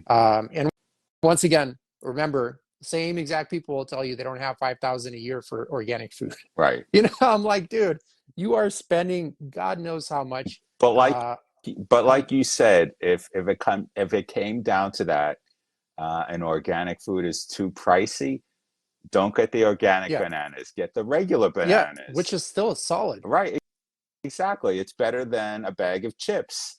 Don't get the grass fed, uh, any kind of meat.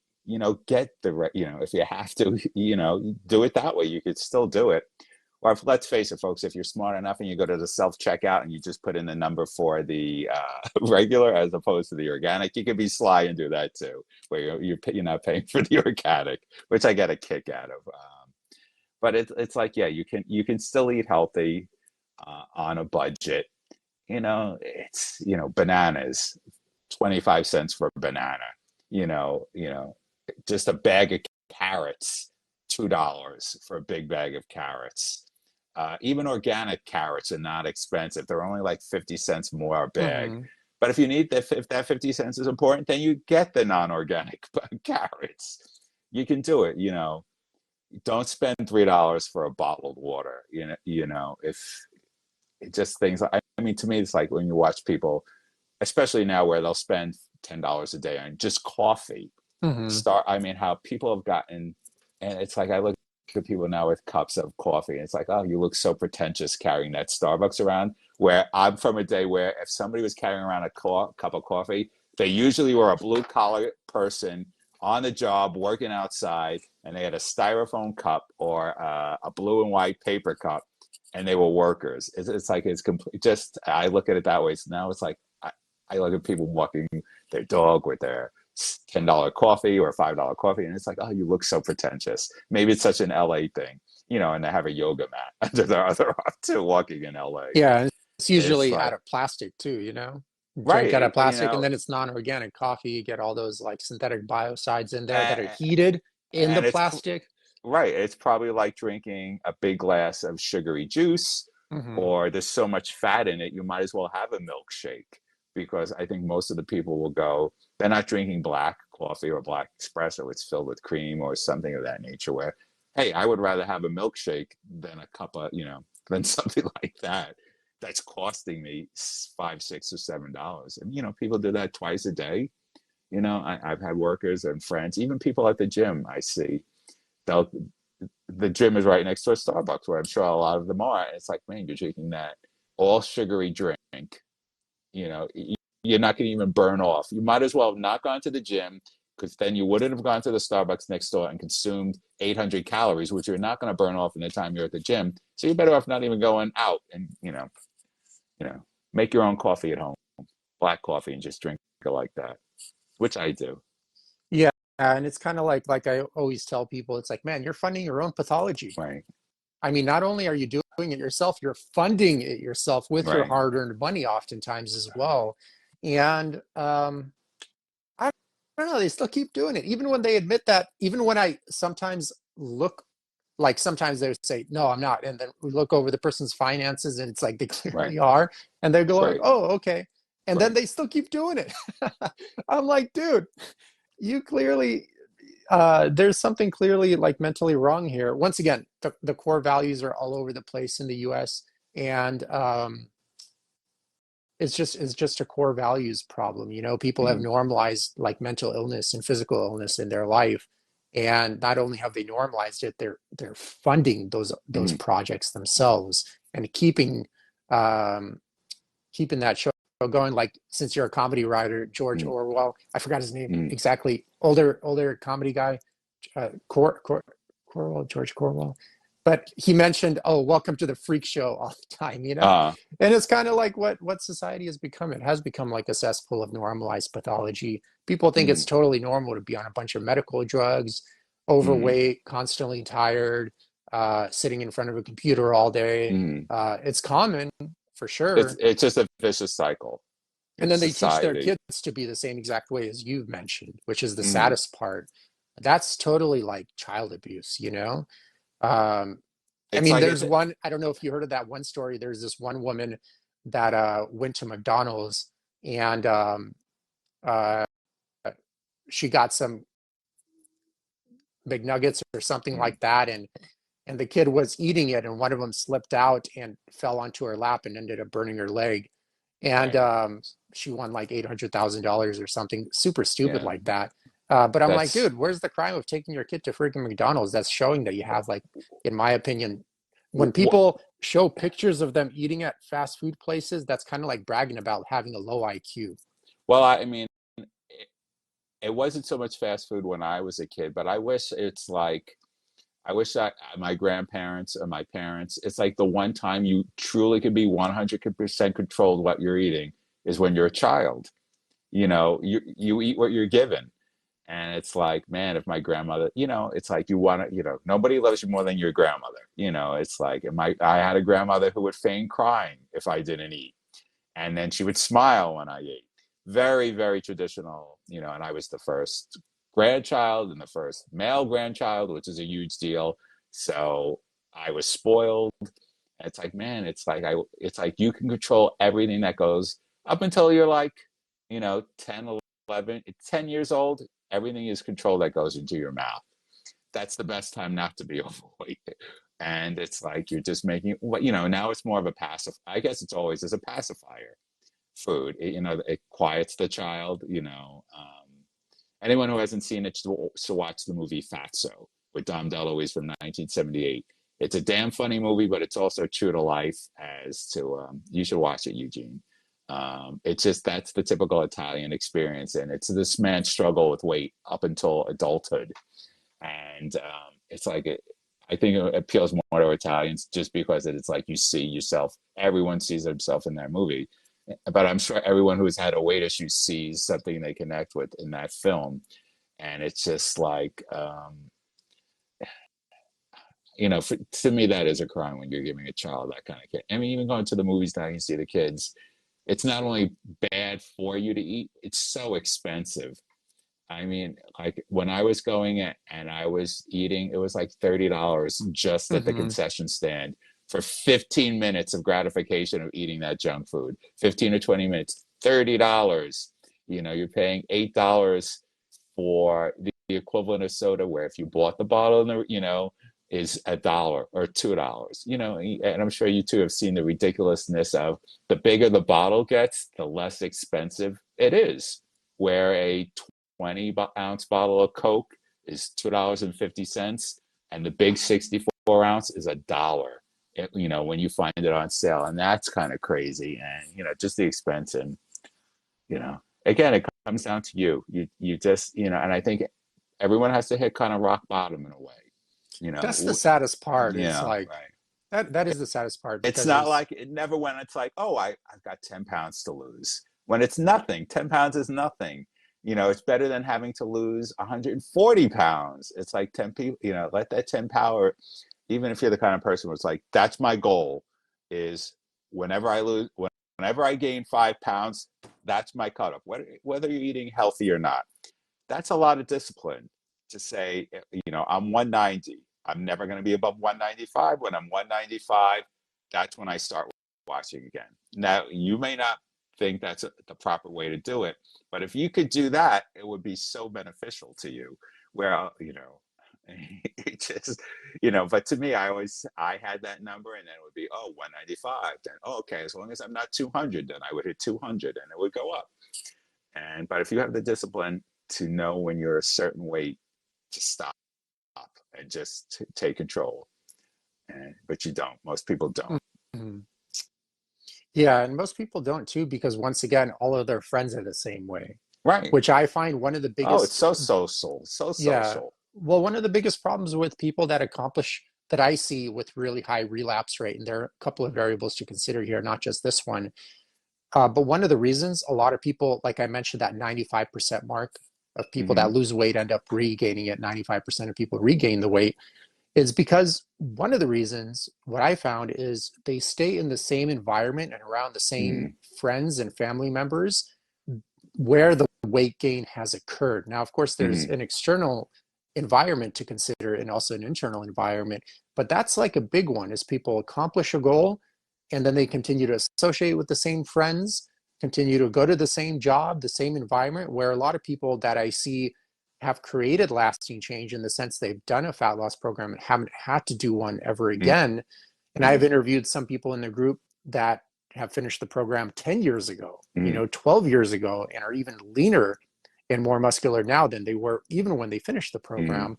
Is typically I see that they either switch jobs or change careers or change states altogether or got out of some kind of love hate relationships, something of that sort. And there had to be some kind of dramatic environmental change because if they stayed in the same environment, there are no absolutes, of course, but if they stayed in the same environment, the chances of relapse, in my opinion, are extremely high. mm, And a good example is like imagine a person that finished a drug rehab center and then they go back to the same exact right. environment with the druggy friends. And probably they don't have work either, because they've been in this rehab center for a while. So that's going to be a contributing factor in their relapse as well. Of course, they're going to go back on drugs.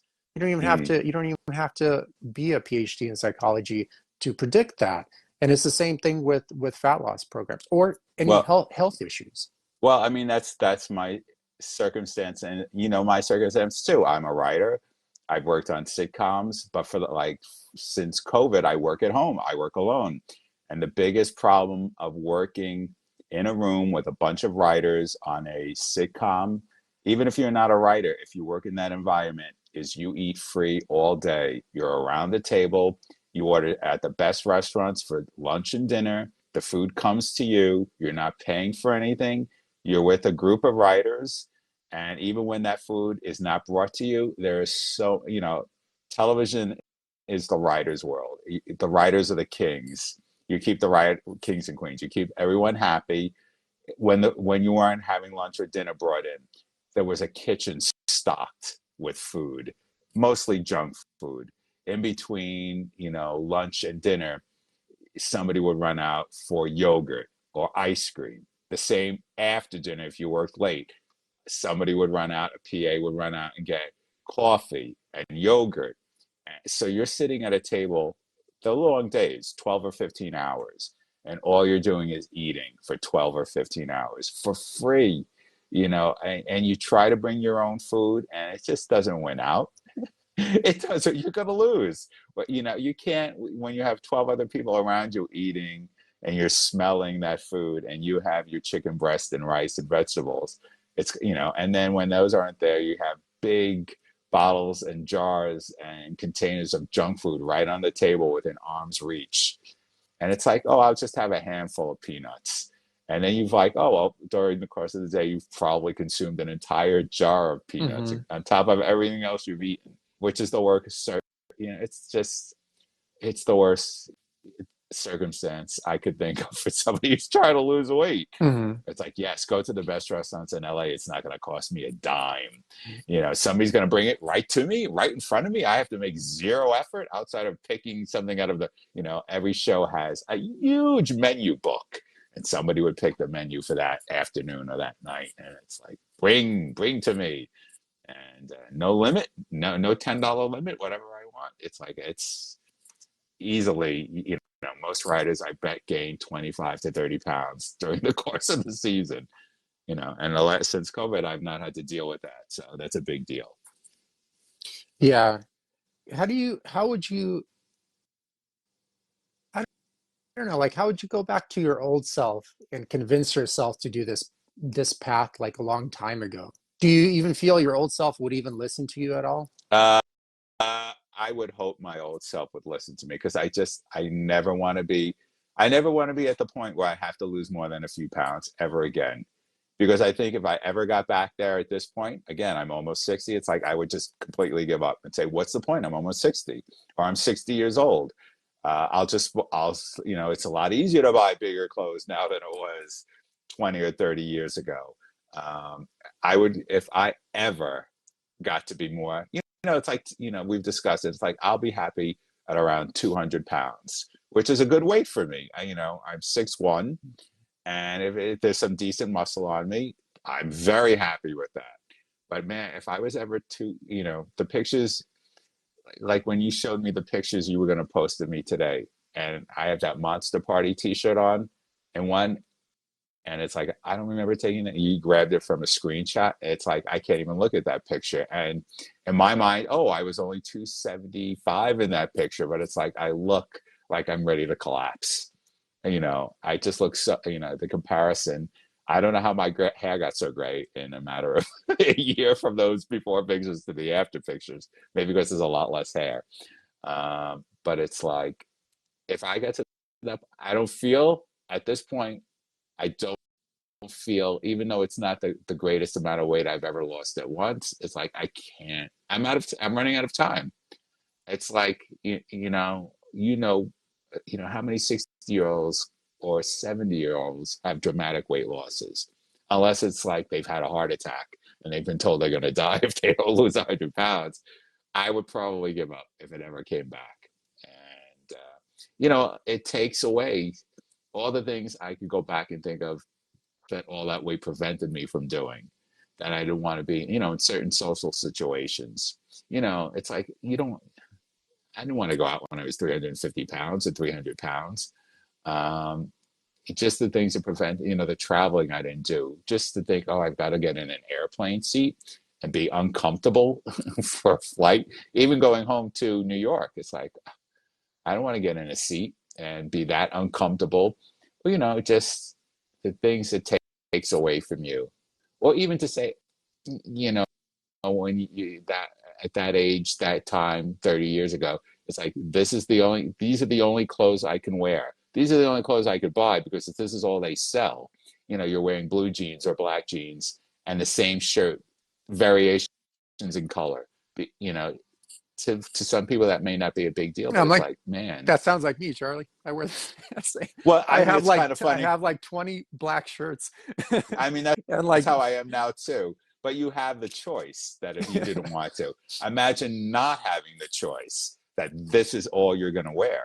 Because when you went to those Husky sessions, or, just go into any store now, it's a little more different. But you see the variety of pants from 32 to say 46 drastically drops as you get bigger. It's 10, different types at 32 waist, and maybe you have two or three at a 46. It's, and you're limiting. You've chosen it, but if you didn't have the choice, it's a different situation. yeah, I and mean, I I'm the same way now. It's like, you know, I'm I'm in a work environment by myself at my house where I've had pants on one day in the last 18 months. One day I had to wear pants to a memorial service. Other than that, I have shorts on and usually a black t-shirt. But now it's my choice. And you know, you know, Einstein used to wear the same clothes every day mhm. because it took away less thinking. It was time I not like that wasted. part. I'm like, That's well, what I'm gonna wake up and I'm gonna wear my black t-shirt that's and how black shorts today. Steve Jobs had a closet full of black pants and black shirts because it was something he did not have to think about, and it was brain power. But it's just I would convince myself not to do it again. I don't expect it to gain that weight back. I'll just throw a sheet over my head, big moo moo, and that'll be me. I had a Homer with a moo moo on, Homer Simpson, but I don't know where it is amongst my toys. Well, you mentioned a few things. I mean, one, I think also what's important for people to realize, they do get into habits of like, I'll do it later, next month, when I get my Right. next promotion, whatever. But it's important to realize that in terms of mid-age, a lot of people get this totally wrong. They think it's like 50. Really, for most people, it's 35.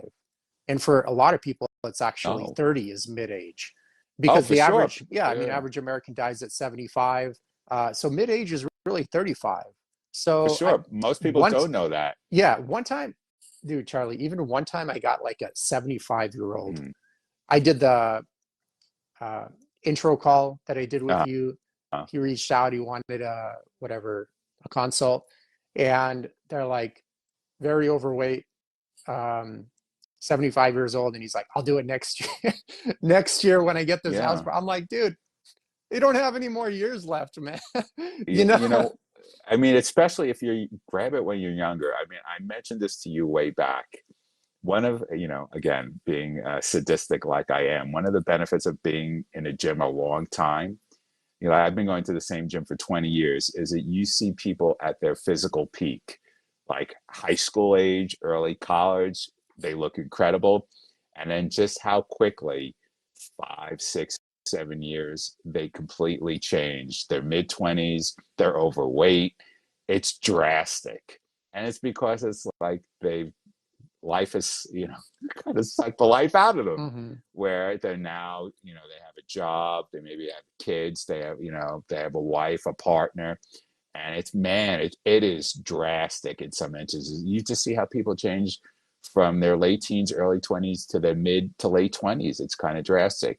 70, it's like you do need, you then as what you do have to really work on that person. Well, do you want to see 80 years old? Do you want to see 90 years old?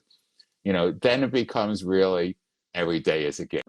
Even though it is for everyone, if you think like that, when you're 75 and you're 300 pounds, you know, you don't know if you I'm trying to think of somebody, I can't remember his name, and maybe I will. He was so overweight that every morning he awoke, he couldn't believe he was that lucky. I can't think of the person's name. It was somebody very well known who was very heavy, and they were like 400 pounds. And he said to me, the biggest accomplishment every morning is waking up because I'm so heavy and there's so much wrong with me. I can't believe I made it through the night. And I cannot remember whose name it is now. It was somebody very famous. And it's like every day, I cannot believe that I woke up, because he says, I go to bed expecting that I'm not going to wake up in the morning because I'm this big and I'm middle aged and there are things wrong with me. And he's right. But of course, it doesn't change anything. It doesn't change. And I can't remember who it is, but if I remember who it is, I'll send the name. And it's like, that's what Yeah. it is. Another common myth I hear a lot of people say, like, oh, the weight gain happens due to age or something of that sort, which is Well, totally I not. told you that. It's total. Well, It's not. I think it's totally not true. Like fat loss is easy at any age, as you've Oh, no, seen. I, So I, 56 years old, lost I know what 95 I pounds in a had year. to you, and maybe you could bring this up again, is where you see charts and it becomes more acceptable the older you get. Like, say, I'm at 24% body fat, which was not considered overweight, is not considered overweight, say, at 56, but at 46, it was considered overweight. And even more so at 36. Now, you said it doesn't matter, or overweight is overweight. It shouldn't, that, okay. And now as I get, say, when I'm 66, that 25% body fat will be considered normal, because of my age. Now, you're saying that was false, I believe, when we first talked, or that wasn't your way of thinking. I was making the point of people gain weight as they age because they had bad habits to Uh, begin with. And as you age, most people take on more responsibility, as you mm, mentioned with that high school example. mm, And because they had those bad and unsustainable habits to begin with, it just magnifies then as you take on more mm, responsibility. And inevitably, you have less time for yourself, mm, And then all of a sudden, you're rushed, you are inclined to eat poorly. You're also inclined to stress eat, which a lot of people do. mm, As your cortisol goes up, your body oftentimes will get you to eat foods to bring it down, such as a lot of sugar, for example, and stuff of that sort. mm. And your friends are like that. Your coworkers have accepted a life of mental and physical pathology, and it doesn't look out of place. Right. You know what I mean? Right. Uh, Everyone is doing it, and everyone looks like me at that point, for the most part. People will, if you're 20 pounds heavier, your friends are probably, they're in the same yep. situation. Your family members around the same age, your cousins, you all kind of look, because life has changed and you're not physically active anymore. And everyone starts, yeah, I mean, everyone who has a family could see this in pictures from the time they're young to they're old. Everyone gets heavier. It's that it becomes from the one, it's funny because I look at people I went to high school with now, And it's like, oh, I'm in better shape than all of them now Hmm. because I was, again, 240 in high school. And it's like, oh, you all caught up to me and you surpassed me now, where you're unrecognizable in a different way from the time you were in high school to what you look like now. And it's like, you know, The saddest part is it's totally it, normal. Like no one that's really what I'm saying. doesn't It's have an issue absolute. with it, you know? Well, everyone, because it's happening to everyone, Yeah. it has to be normal. It has to be normal. It's happening to all of us, and it is that thin family member becomes the odd one, where it's just kind of switched, where one fat person, everyone around you is skinny, two, there's one or two thin people, and everyone else is overweight, Hmm. and usually drastically overweight. Yeah, And it's not not even just, like a little. Like when I it's first like, started yeah, coaching 17 years ago, the uh, average person would come in to lose 5 pounds, right, or right. not even need to lose any weight. They just Tone wanted some new program, number, right? or something of that sort. Now it's like the average person needs to lose like 40 or 50 pounds that's Mm-hmm, coming in for coaching. Plus, they have a myriad of health issues mm-hmm, to consider as well.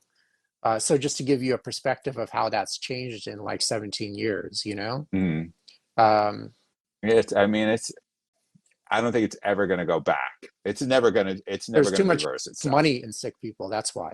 There's You too don't much, really make that much right, money off healthy people. Like, okay, now they lost money from you because you don't need to take your blood pressure medication anymore. You don't need right, to take your cholesterol medication anymore. You don't even need to take your synthetic testosterone anymore. right, You've bumped it up to good enough numbers.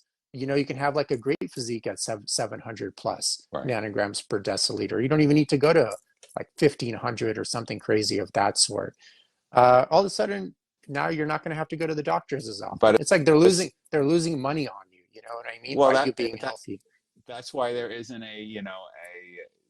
the most profit is made from aspirin, where you think, oh, they don't have a cure for, it's just literally, it's those kind of drugs too, where the over the counter Pepto Bismol, or that's where they make a fortune. That's where a fortune is made, and it's like there is no cure for the common cold. Well, because it's a lot more money in selling over the things that cost $10 or $20 that you're buying a couple of Hmm. times a month, where there's just no cure for the common cold. Well, maybe there is, and there's more money to be had selling you aspirin and Pepto Bismol than there would be in curing you. Where it's like, anything, there's more money in the disease than in the cure. Hmm. Nobody wants to get you. And it's a vicious cycle of, we can get we can fix what you have, but there's more money in keeping you sick.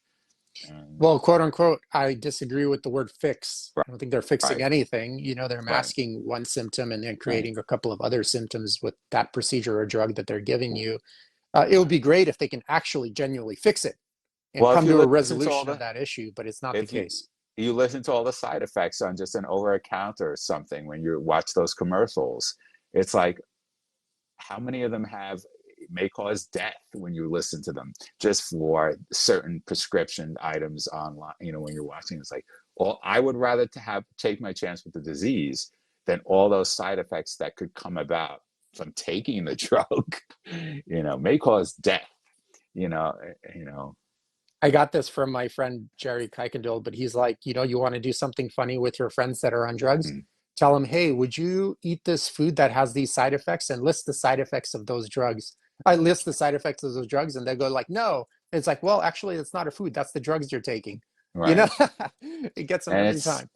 and it's just kind of funny, and it's like, you kind of, there's nothing you can, if you're going to take the drug and it's going to cause you to die, does somebody make, I don't know how you make that clearer to somebody. You take this, yes, it may help your arthritis, it may not, but it could also kill you, Yeah, but even that, I mean, it's like, dude, like I always say, it's if you have a rock stuck inside your shoe, like take the mm, rock out and walk pain free. mm-hmm, Stop taking painkillers and keeping the rock there instead, which mm, is basically the symptom management model of healthcare.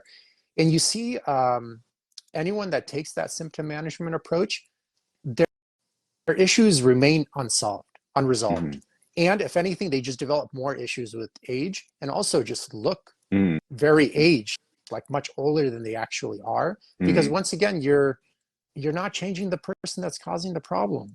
You know Mm, what I mean? And if you never change the person that's causing the problems always keep coming back. Even if you take, like, for example, high blood pressure is pretty common. mm, Okay, cool. You suppress your blood pressure, and but the belief system that led to the high blood pressure is also going to lead to a myriad of other health mm, issues, mm, mental and physical, throughout your lifetime. Like, what are you going to do for that? Just mm, take more drugs, which will create mm. more side effects, and you Yes, have to. that's exactly what they're going to do. I know, I'm They're going to saying take this the water out. sarcastic, obviously, Yeah, but yeah, then for they sure. wonder. It's like they wonder, well, uh, how come I'm so miserable, or how come Mm, I have low self-esteem because of how I look, or mm, how come it's such a tough dating scene? Well, maybe it's mm. a tough dating scene because it's going to be tough to date when you're very unhealthy. Right. You know what I mean? Because you kind of project that energy outward and Mm, stuff of that sort. And then oh, it's my genetics. That's the one I love the most. mm. I don't know if you've had a lot of your friends say that or something of that sort. They're like, oh, the doctor said it was my Oh, genetics. That's why I have high you blood hear that pressure. all the time. Where it's like, my parents were fat, my grandparents were fat, and as I mentioned, I think it really comes down to, I think it's 5% of people who are overweight actually have a health issue where it is something physically wrong with them, as opposed to just saying that. Which is why, I I don't feel sorry for, anyone who's a victim of a fat joke or not. It's like you have the chance to change that. Somebody who has cancer, and somebody who has another deadly disease. You could change, quote unquote, the disease you have. It's not normal. Um, you know, just it gets me in trouble sometimes. It's you have something they don't have. Take advantage of it. Don't take the medicine. Just cut back, lose some weight, and you're going to feel so much better. Yeah, You look know, better. I mean, what that's that nothing. I get this. I can't wait. I think about it. There's something. Nothing feels better than being thin. And then I can't remember the exact quote, but in a sense, it is. It's like you just feel so much healthy, visually or not. You just feel so much better, and I'm not having heart palpitations anymore 3 o'clock in the morning that are waking me up. Um, I can get out of bed. I can get out of a car without struggling. It's just how people look at you too. But again, if everyone is 300 pounds, then people are not going to look at you in that way anymore. When I was 300 pounds 20 years ago, it's just somewhat common. Well, what do you feel? Do you have any input on people that are kind of holding back from hiring like a coach? And I understand from their kind of reservation, there are a lot of bad coaches out there too, for sure. And it's Oh, tough for to find a sure. good one. Like I said, the first thing I say, and without asking a person, you usually know their financial status. Um, it's like, just do the calorie cutback. If you can't afford a trainer, or just try calories and see how that goes. If they're a little more well off, it's like, okay, can you hire a trainer once a week? And then it's like, people who do need that watchdog. And if you have a good trainer, once a week helps, where they're weighing you. Make sure they weigh you every week. Make sure once a month they're taking measurements. If you're not, at least to begin with, they'll motivate you. You'll be responsible, if not to yourself, you'll be responsible, or somebody else is going to judge you in 30 days or a week. If that will help you one day a week, and you see what they can afford. Because if they could afford someone like you, I always stay away from the people who are like $200. Send me $200. I'm an online coach. And the problem is with social media these days, everyone who's in shape, for the most part, thinks they could tell other people how to get into shape, and they have no qualifications. I mean, you have 20 years of experience, but man, if you go onto Instagram and Facebook and YouTube, any 20-year-old who is in shape thinks they can tell other people what to do. Now, they're only going to tell you what to do that got them into shape or got them there. They don't have, you know, it would almost be in a sense, it's, I guess, almost like being a doctor without having the license. In a sense, you're telling people physically what to do, you know, and, and that's wrong. Try a program. If somebody, I would sell, if somebody couldn't afford a trainer, go to Weight Watchers. Be motivated by other people who are losing weight. It is sometimes difficult for men because they are still so female oriented. Any of those. I mean, if people remember, there was a time, and you could still see them, where Jenny Craig tried to kind of pivot towards men, and you would see sports figures in their commercials. Jenny Craig for men. It's still, I bet it's still one man for 20 women at a facility like Weight Watchers, but it will help you and it will motivate you. You get weighed in every week still. I think the last time I did it was about 5 years ago. And then it's just like I lost the motivation to go. And, but if somebody could afford, and you've got to convince somebody, like you said, where in the long run, it's a lot less expensive to use somebody who knows what they're doing and paying more money than over the course of 2 years. Well, this is what you're going to spend on food, clothes, other assorted things. But, to them, it's that point of, I'm at the low and this is all I have left to try. And like you said, it's not people 5 or 10 pounds. How many people that come to you that are 5 or 10 pounds? Do you have people like that? What would you say is a percentage of people who come to you where, hey, I'm at my right weight, but I just want to turn, I want to go down to 12% body fat. Is that the majority of your clients? What do you see more of? I'll say that's like 2% of So clients, and nothing. most people are like a minimum of 20 pounds, if not Right. more. 20 would be the minimum. I mean, there's knowledge on the web, but everyone has a different opinion of what you should do. Everyone has a different opinion, and you I would, just have to weed through them, and yeah. maybe try someone you think knows what they're talking about. I mean, it's like when I first started with you, it's because I had been following you and I looked at past results, and you have nothing to lose. At least having that initial consultation and say, okay, Eugene sounds like he knows what he's talking about. He's not just having me fill out a form. We're going to do all this talking. And that's a big deal, to give it, it's not, he's just not in it for my $200. And then he's going to send me a diet in a half hour suited to my, and a workout suited to me. No, I mean, it was much more, and again, it's still new, the online situation where you're 2,500 miles away from me. What are you going to do for me? I'm sure some people, that's a big, if it's for not financial, it's like, he's not close to me. He's not in the gym with me every day. He's not preparing my meals for me at home. For those people, for that small percentage of who can afford personal chefs. So, you know, it, it depends on the person, what you tell them, but, you know, Yeah, I would say I for was, anyone looking for coaching, I mean, here's some definite things to look for when you hire a person.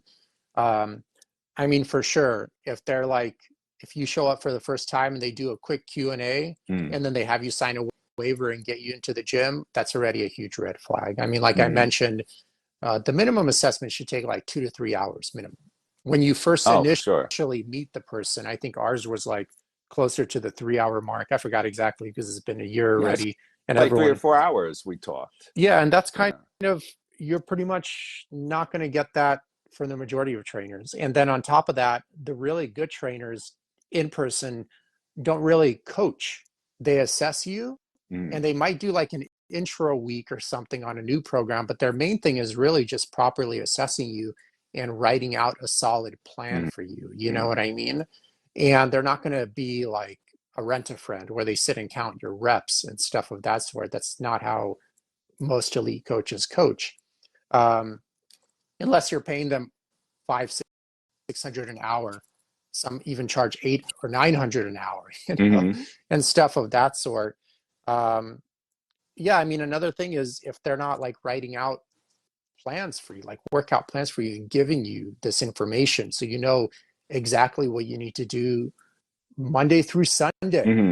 for your workouts and how many ever days you need to work out, et cetera, et cetera. And once again, I mean, the biggest thing I would recommend for people is just really try your best to stay away from symptom management, and Hmm. just changing your diet and workout program is still a symptom management approach for most people. You got to meet the problem at the level of the problem.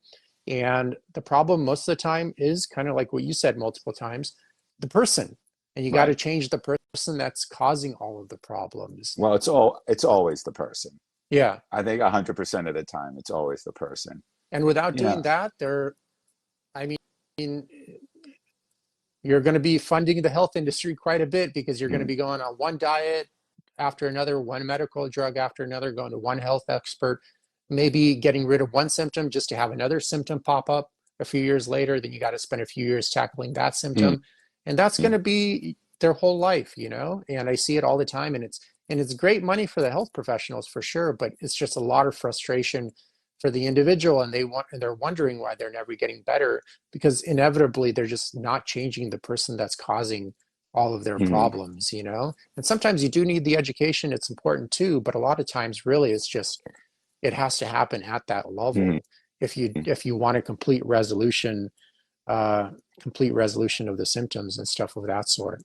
I So mean, I would also say, and this is maybe not for people who are listening now because they know you, but for any trainer you go to, I would say 100% of the time, stay away from a trainer who works for a particular gym, a 24-hour trainer who works for 24, who doesn't come in with you as a trainer, because those people, I've never seen a single person change what they look like.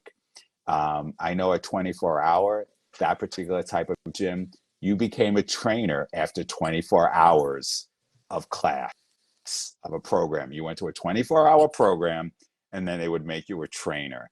And those people, they're 100% into signing you up for more training sessions. They really, and this is any gym that has, if you have to go, if you're going to a gym with a trainer, get the trainer from who's independent, like you in this instance.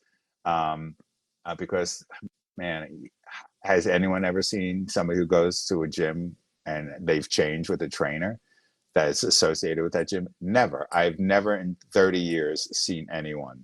And I know some people are just looking for someone to talk to, as I see, but to me, that's the biggest yeah, waste of money, it because is. I've had trainers who've done that, and they say there's so much pressure on them just to get people to sign up for more training sessions. That's all they're in there for. And with those big chains places too, you also see, and I get a kick out of this, it's like they tend to be out of shape.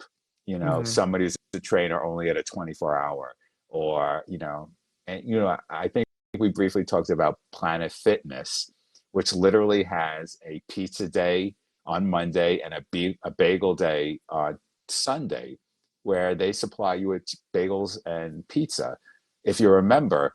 And there's this whole, if people could go online, if you're a Planet Fitness, they are set up, their business model is they want people who are regular people who are going to sign up for the gym and never come back to the gym. That's all they're looking for. They have the minimum amount of equipment, the Hmm. basic equipment, and all. They don't want somebody who's going to be working out there every day and who wants to get into shape. I couldn't believe that. I mean, I only found out about this recently, where they have a pizza. What gym has a pizza day and a bagel day? And that's to get you into Planet Fitness. They get your $100 or whatever it is a month, and then they never see you again unless it's called they call it Pizza Day. That's kind of crazy, but it's like, again, not their fault. They're there to make money, but if you fall into that trap, Yeah. that's your fault, and you should know better. That you could do enough investigating online, but go to a trainer who is independent if that's all you can afford. Work with them at least a day a week, or her. Make them motivate you, and make them be that way. Maybe you don't have to love them. You don't have to love them, that they're tough and you don't want to see them. Those are usually the best trainers, where they're going to push you and not listen to you complain or moan. But if they can't, if they're unable to afford your services or something like that. But I've recommended you to people, and it's like, it's either, they're not ready yet. They've not hit that low. Even it's like you're 400 pounds. How much lower can you get than that? And I mentioned to you, and when I injured my first arm, it was because I had a 400-pound friend who fell down a flight of steps, and I tried to catch him, and it pulled me down, and he twisted my arm. He eventually died, but he knew he had to lose weight, and he just took a wrong step, leaving his condo where the elevator wasn't working. He was behind me, and he was over 400 pounds, and it's just that the fall killed him. And I had been trying to talk to him. This was before you got to lose. There was so much wrong with him. And he was 72 years old, and he just didn't care anymore. Mm-hmm. And he kind of gave up in the hospital. But what can you can't force somebody into this, or it's never going to work. Yeah, and the saddest part is people like that are the least likely to buy the coaching too.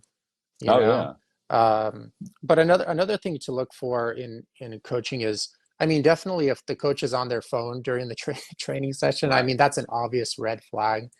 If they don't have any game plan when you show up and they're like, what do you want to train today? Or they're just clearly making it up on the fly, that's a massive red flag. I would personally ditch that I'm coach right away. Now that you said about the phone, I've gone up to 3 people after they've worked out with their trainer.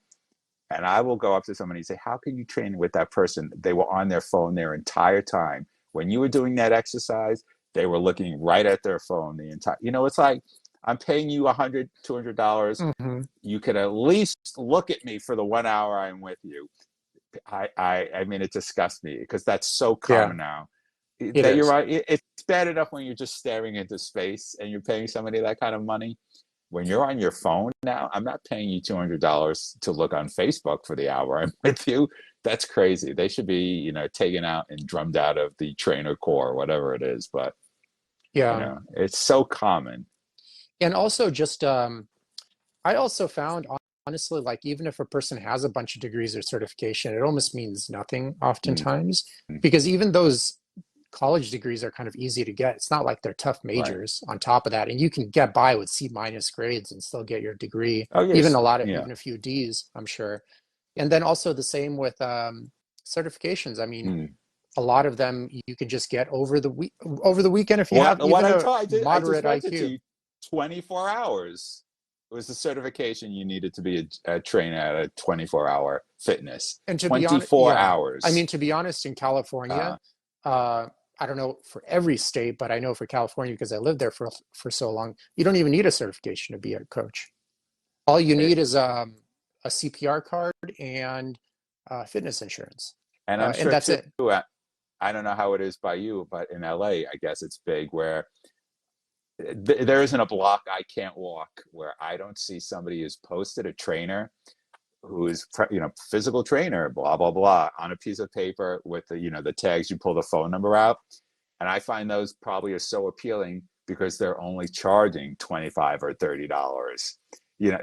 They litter so many telephone poles here in Yeah, Los Angeles, I mean, and I have a it elite coaches, like I mentioned, are charging multiple hundred an hour. Like Paul Check charges, I don't know, 800 to 1,000 an hour. yeah, it's kind of crazy. I mean, I mean, those guys are definitely worth it. But I'm saying guys that are right, doing it right. for like 20 or 30 bucks, that's like a Well, good red some flag people right there. think that's all I can afford, of course, but you can't tell somebody I would that, rather, you in know. that case, if that's all I could afford, I'd rather just buy books online and teach myself to be a mechanic than hire those I people mean, because you'll get the even wrong information. right, right, for You'll, sure, for sure. and it won't work. And then you'll get discouraged and do something silly like blame your genetics. And And then, you know what I mean? there are people online you can trust if you investigate. It's like, man, like you send me those links with every exercise. Now, if somebody knows what they're doing, you could really properly plan. If you can't afford somebody, you could go online and find someone who you see is having success, who is a trainer. And to me, I give them credit for that. In certain instances, they're not making any money, showing you how to do a bench press or, a reverse curl. And this is your form. It's like that didn't exist 15 years ago. You have this great benefit where you don't have that excuse. If you can't afford a trainer, go online. You could find if you're somewhat bright, you can find someone who looks like they know what they're doing, who sounds intelligent, who's showing you proper form. I mean, too, you go to the gym now, and I'm also amused by watching fathers and sons work out. And I see everything the father is telling the kid is wrong. And that kid is going to learn everything wrong Hmm. until he smarts up and maybe has friends he's working out with at a later time. And It's that's like, how it is Dad, with cheat coaching. yeah, It's the right. same And it's thing. like, I'm not going to tell the dad, or I see some, everyone sees people acting like madman or mad women at gyms. And it's like, I'm not, because then you say something to them or even try to help in the nicest way, and they come back with such attitude. It's not worth telling you, how you, mammy, you would, you're going to hurt yourself like that. Your form would be better. If you did this, your life, you can't tell people that. So let them hurt themselves. Yeah. I find Yeah. like literally the only thing you can do, even at doctor's office, is like, do they have a long laundry list of successful clients in your Mm, same situation? If mm, they do, that's honestly your best right. bet because that shows they're able to apply that information to a variety of different clients with a variety of different challenges and produce results consistently enough Mm, to have all of these testimonials. And I feel that speaks more volume than degrees or certifications or how many followers the person has online. Um, mm, you have to ask if like the person is so knowledgeable, where are all their successful right. clients? You know, why not? Mm, Why not show it off if it works so well? Where mm, it's like, oh, you've trained 1,000 people and you have two testimonials. I'm right. like, what? That's it. Where are the other 998 successful clients? Mm, And the rest is just like pictures of the person most often, no one else. You know what I mean? that's it. And If you that's could all you get your have to shit, go yeah, on as a client. It's like if I'm looking there, I'm like, well, where are all their successful clients? Oh, this person does actually have a bunch of successful right, clients. Okay, it may still not work for you, but there's a right. greater chance that what they're doing is And, producing results consistently for a lot of people. and it's so easy to reach out to people where if you see somebody online, especially like Instagram, where you see if they have those success stories, see if, contact 10 or 15 of those people. Maybe you'll get 5 responses about how that individual was as a trainer or was it a benefit.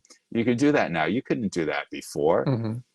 Even with you, I didn't do that, but it's easy enough where, you post the success stories all the time.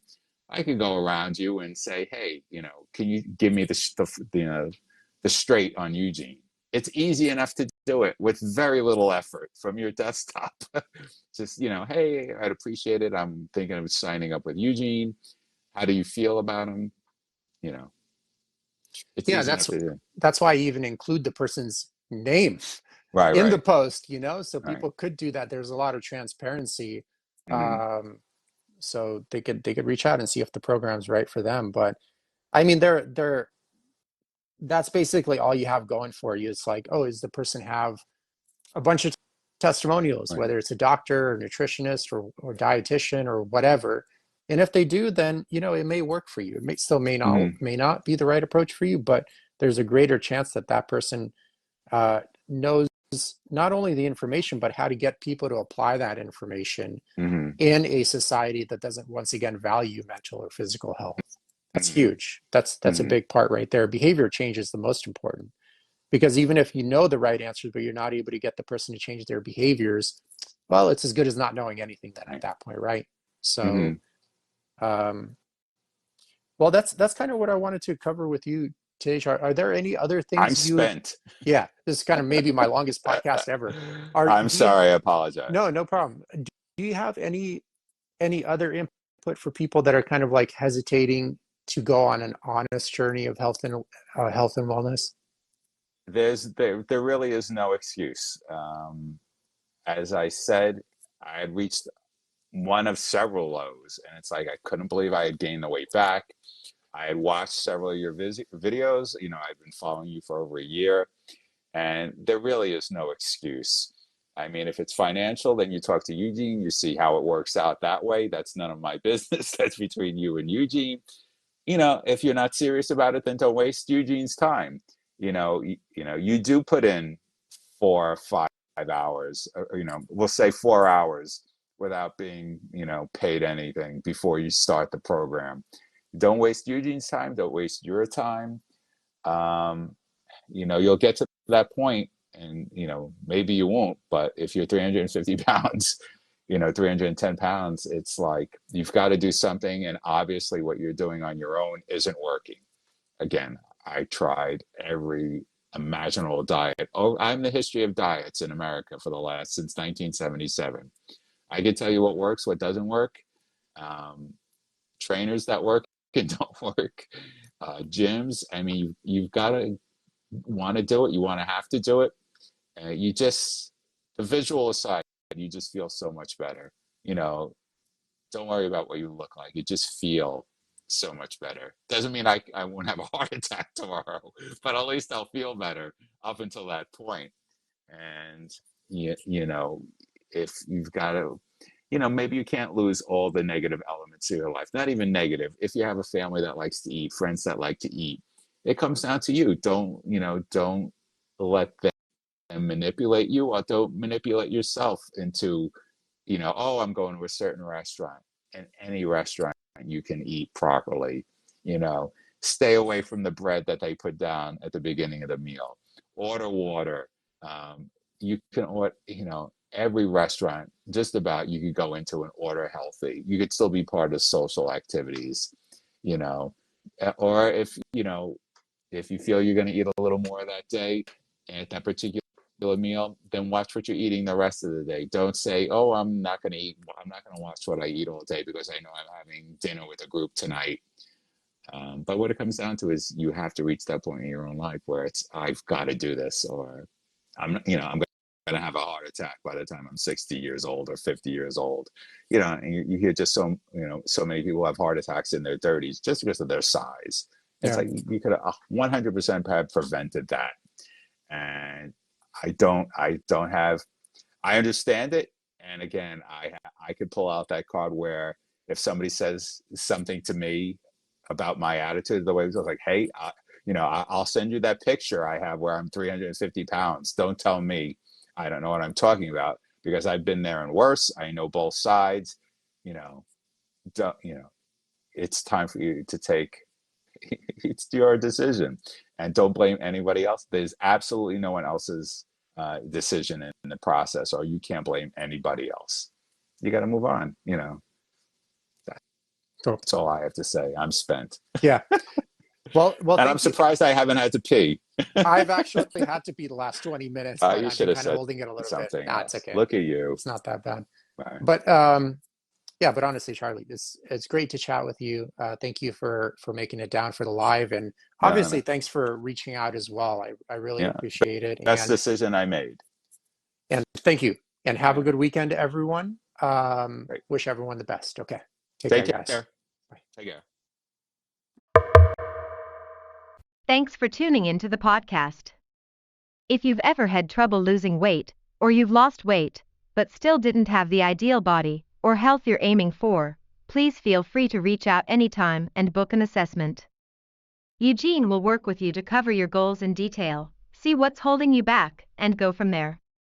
In the meantime, feel free to check out the countless testimonials on Eugene's website in the link below. In the testimonial section, you'll notice everyone has various backgrounds, are of all different ages, and all have had different challenges in their life, but they all have one thing in common: they were all able to find their health and achieve their ideal body. You're also welcome to add yourself to the Facebook group in the link below. There you'll have access to the live videos that Eugene does weekly on Sundays, and other helpful content. Thank you again for tuning in.